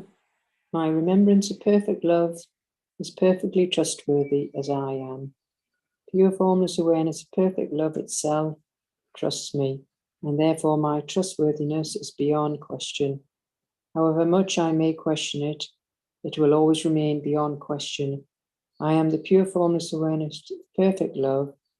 This awareness is not an idle wish, and my identification with this awareness is not optional, since it is what I am. Sharing its awareness with me is not really open to my choice, though it may seem to be. The whole separation lies in this error. The only way out of the error is to decide that I do not have to decide anything. Everything has been given to me by pure formless awareness of perfect love's decision. That is its will, and I cannot undo it. Let's just make that perfect loves short. Okay, and it was just my error instead. This is the only way out of my error instead of the error. Otherwise, perfect. Okay, so do you want to just read that slowly for us? Yeah. Okay, so take a nice deep breath in, Susie. Allow these words to come in as usual and repeat them aloud after Elaine says them. Okay, take it away, Elaine. My remembrance of perfect love is perfectly trustworthy as I am. Pure formless awareness of perfect love itself trusts me, and therefore my trustworthiness is beyond question. However much I may question it, it will always remain beyond question. I am the pure formless awareness of perfect love. This awareness is not an idle wish, and my identification with this awareness is not optional, since it is what I am. Sharing its awareness with me is not really open to my choice, though it may seem to be. The whole separation lies in this error. The only way out of my error is to decide that I do not have to decide anything. Everything has been given to me by perfect love's decision.